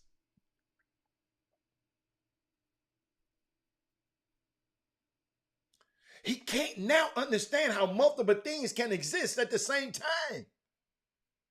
Michael Harriot, another guy y'all need to follow, from the Griot, had a fantastic response in an article he wrote. The article's name called Nikole Hannah-Jones Teaches Chris Wallace About White People. And he cites in that article some statistics that we need to be clear about, because you remember what Chris Wallace was saying. The 18 and 19, 20-year-old in the cornfields of Iowa, they ain't. Y'all ready? Can I give me a drink? Hold on. Can I get a drink? Oh, I ain't got no more. I ain't got no more tea. Let me get some water. I gotta get some water on this one. Excuse me, y'all. I love this. We sitting around a campfire. That's how they used to teach in Africa. They sit around a big tree. And the elders talk. And people listen. According to, what he says. He said, Michael Harriot, he said the Chicago Project on Security and Threats said 78% of the right-wing extremists who have been arrested between 2015 and 2022, and 60% of the people who were arrested at the insurrection were under 45 years old.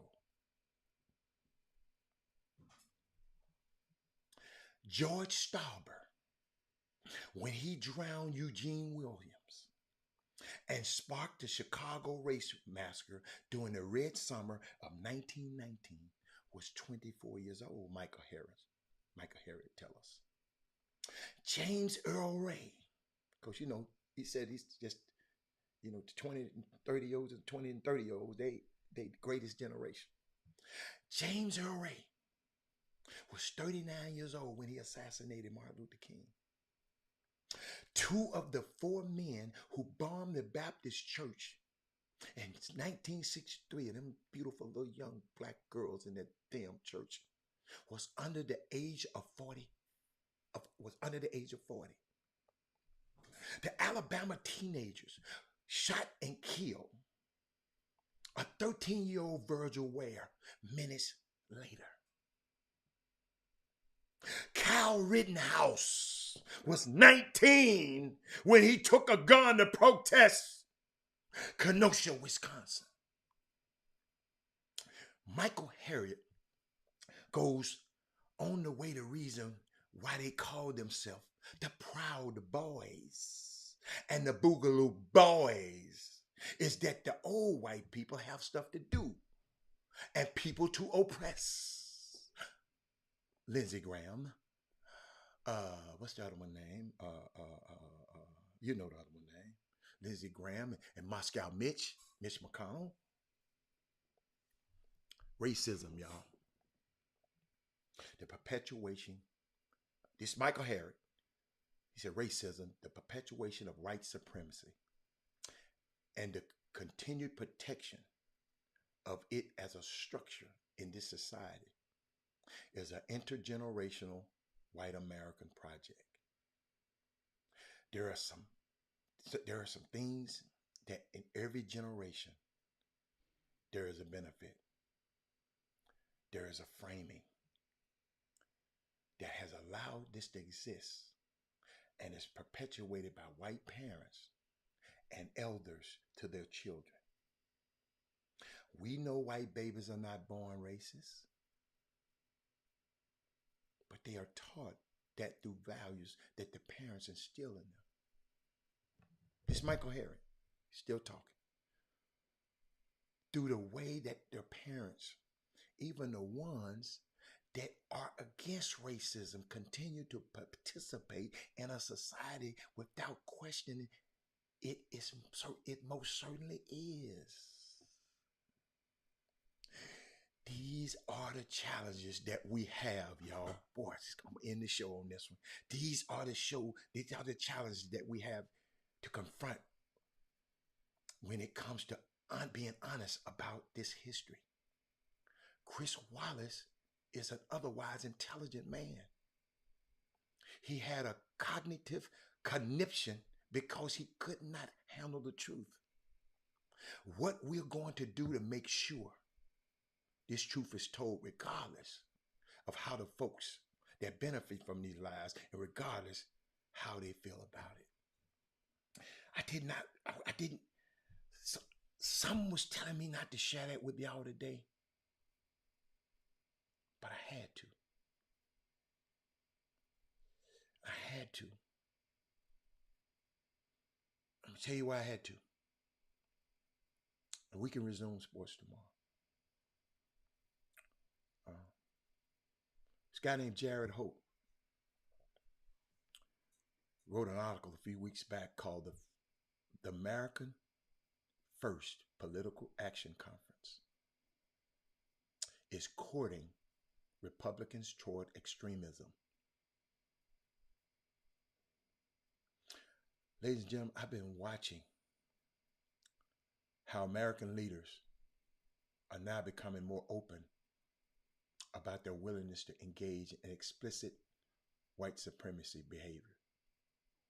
Ideas, they're having conferences, they're having meetings, they're having programs, they're having events, plans, and agendas around this country.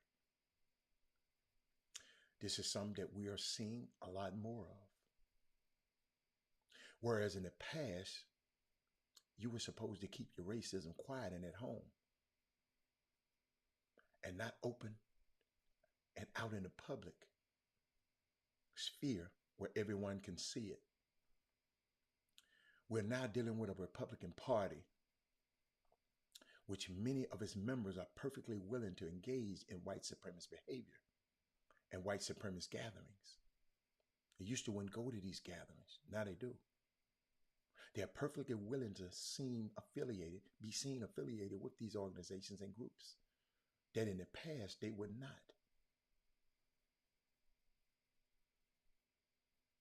I think this is something we have to be aware of. We got people out here don't know who Nicole Hannah Jones is. So I know you're not aware of this. Integration, y'all, in this country requires a couple of things. Number one, a government that is willing to enforce anti-racist laws. Number two, integration in America requires the white community to keep their racism private and to keep it at home. It would be nice to say it requires a white community to not be racist, but we know that's not going to happen.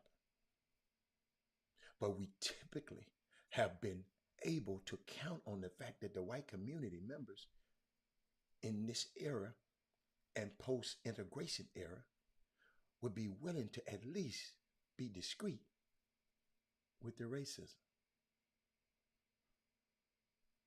At least keep it at home. Don't wear it on your sleeve. And now it appears we're in a different era. Ladies and gentlemen, Women Rock Wednesday. Shout out to all the women. Sonia, I'm thinking about it. I'm praying for them girls. And Sonia, what I'm going to do, because, God put me in a position this year, Sonia, that I've had the advantage of going around the SWAC, Southwestern Athletic Conference, and meeting certain people. And I want to come to a swift solution for these young ladies. I'm not happy the lady came in and shipped all these girls out. But we got to we got to think stuff out. We got to have plans. We got to have agendas like these people doing. I thank God I shared that with y'all today. Because those two things been weighing on my mind all week, but I haven't had a chance to share them. And we have to do better. The leadership in these HBCUs have got to get better. We got a whole lot of people that are stuck in their ways. And they've been doing it for so long. Now, Keith Fobb and the other Fobb and the guys used to always come on there and say, Hatter, you don't know. These guys went to HBCU. Hatter, you just don't know what happens in there. You don't know how they did me. You don't know how they did me. Man, now I understand. So if y'all know them guys, tell them I understand now. Because I've had the advantage of flying around the country and going to some of these places and even just the media departments that embrace the out of town media. All we came to do, when a guy come in as a media person, when he come into your school, you should be more inviting and helpful. Because in this business, y'all, in that business, things happen where the internet, the ethernet, this don't work. Something don't happen. The machine. So you need people there immediate. We always get that hour and some before the game, before the girls' game, so we can handle anything that happen. But we need the schools to be there, an hour and a half to be there to assist you, and with a great energy. Because all you're trying to do is do your job. We can get better in all these areas. HBCUs. There's no reason a woman should be able to just come in and put 18, how many girls off a softball team? Understand it. It's no, I said to myself, I don't know what they could do to make me put all them girls off team. But it's a problem somewhere. And I look at leadership. If something happened in my house, there are bonds, you're going to come looking to me. So we talking about the coach and slandering the coach. Now, Eric Bowen, let me show y'all something. That a guy who really don't understand and not listening to what I just said. Ain't shit got to do with money.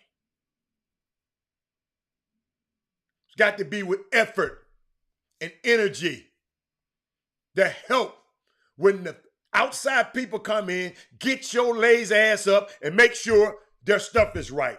Eric Bowens. Ain't got nothing to do with money. It's attitude. These people got money. I know you weren't listening to the conversation. Be nice.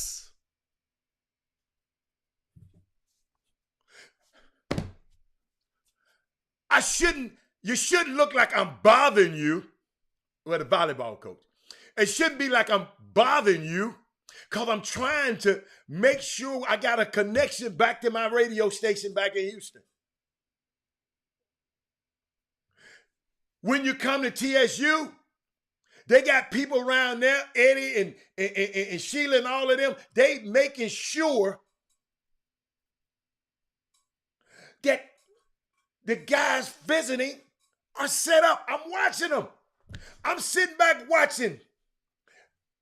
Y'all got to realize, I know God. I know it's some higher power sent me on them trips. Y'all think I was just going to call a game. Some of y'all, they let him call. You know, I know some haters out there. I wouldn't know. But y'all don't understand. A guy like me can make changes. Put me in them situations, I can make changes. I watch how TSU take care of the visitors. I just want every other HBCU, and I hope y'all listening, to take care of these people with a smile. You can't get there on that day and your printer is not working. On game day,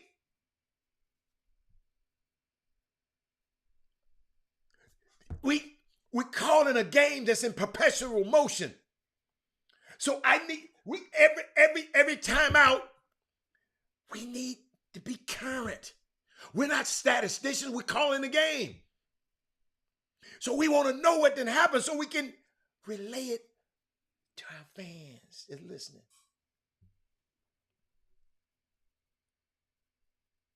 We got to do better. The volleyball coach, right? The volleyball coach, I just, baby, what makes you walk in there and think you can just get rid of these whole team of girls and ain't nobody gonna say nothing about it? And I don't know the whole story.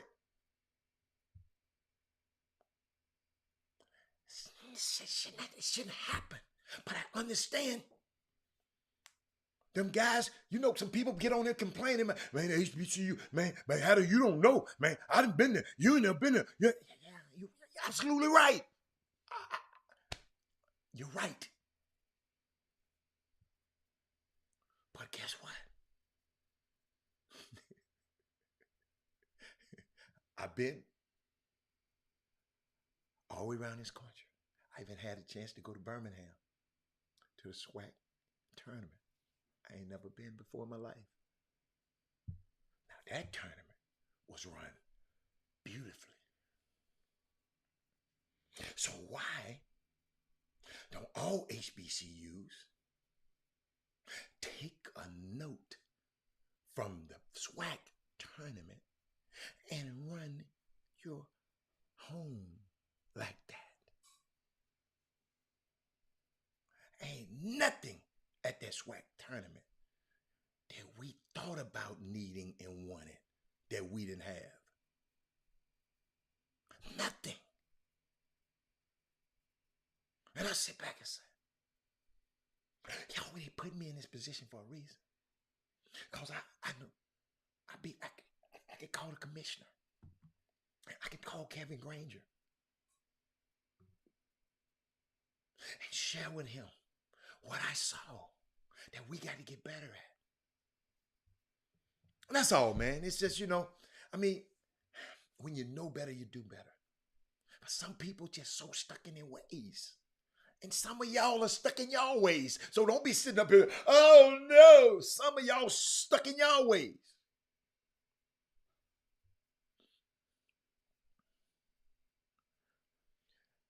Landon Albarn said, I read. See, Landon, I've read all of this, Landon, but I haven't talked to the girls and I haven't talked to the woman. And I am not about to go off about something that you posted or somebody that read. I'm going to talk to somebody that knows both of these people before I. See, I read she had practice a couple of days and made the decision to cut apples.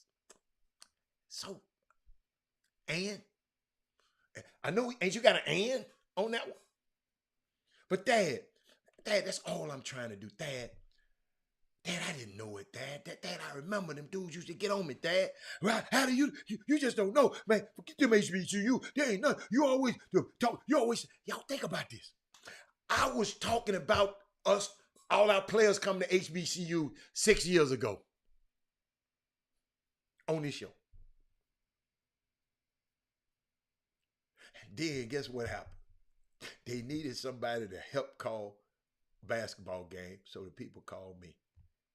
I don't know if they know it. I don't remember all of it from back there. It's 5 years ago I've been talking about HBCU. But now I got to see it. I'm new. I don't know. I want everything to go right. So when I get there, I'm wide-eyed and bushy-tailed. Right? I just want the thing to get up, so put my headphones on, and get the beat and get to work. It's the only reason I'm there. I ain't in there to hang out with you, to go eat dinner with you, to eat lunch with you. I'm coming in there to support the TSU program and to be an ambassador for that program and be the best Robert Hatter that I can be.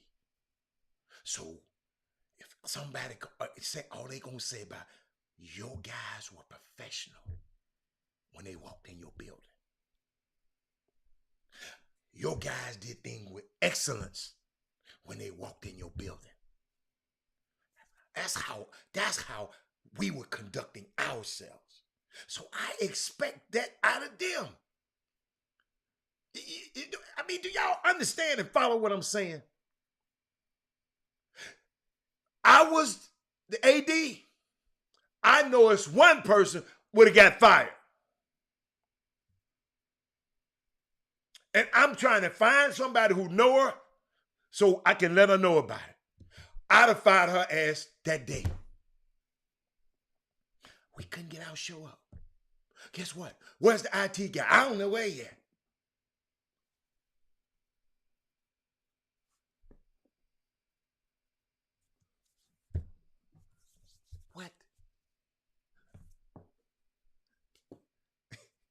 Hey, man.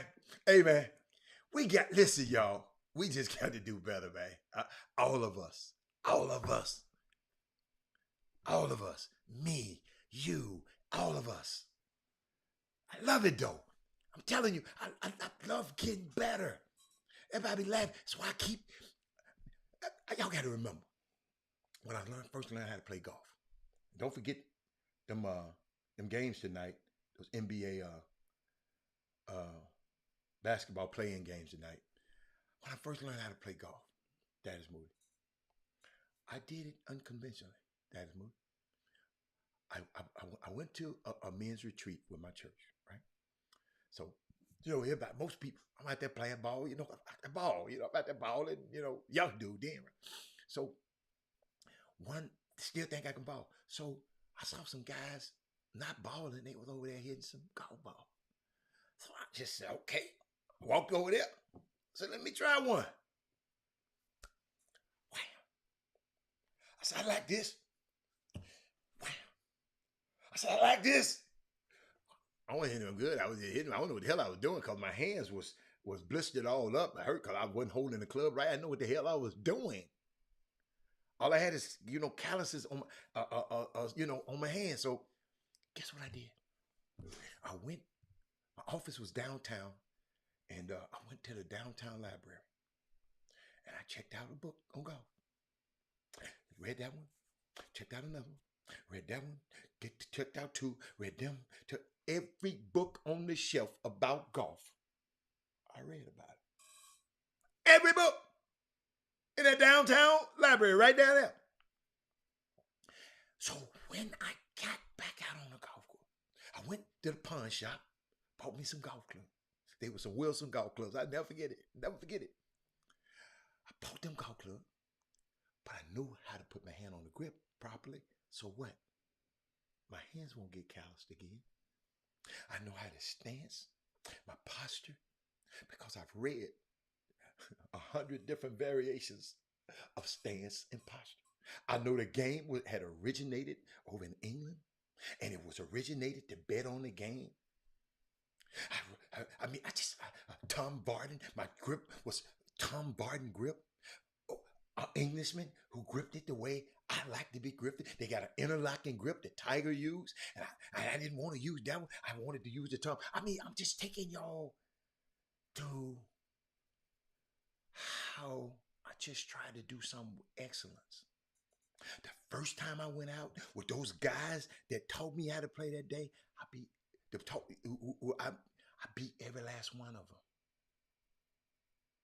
because I learned how to do it right the first time. And that's what I would like for these people in all of our spaces, to learn your craft. Be great at your craft. To be super great at your craft. And attitude takes you a long way. You don't have to be mean. So I just wanted to share that with y'all, man. I'll see y'all tomorrow. But it was it was a relief to me to get that information out there to you. Y'all make me feel so good when a couple of people say, man, what's the name of that lady? Nicole Hannah Jones. She's my woman that rocks the day. I see y'all. That is Moody said, I'm a proud graduate of Alabama State, and was the best time of his life. Absolutely. Absolutely. Matter of fact, one of the young ladies on your golf team that's graduated, she used to be on your golf team. She worked at a club that I've been coming, a golf course that I've been going to. So shout out to her. Kai. I don't know her last name. Kai, if you're watching, what's going on? But y'all, I'm out of here. A Women Rock Wednesday. I'm out.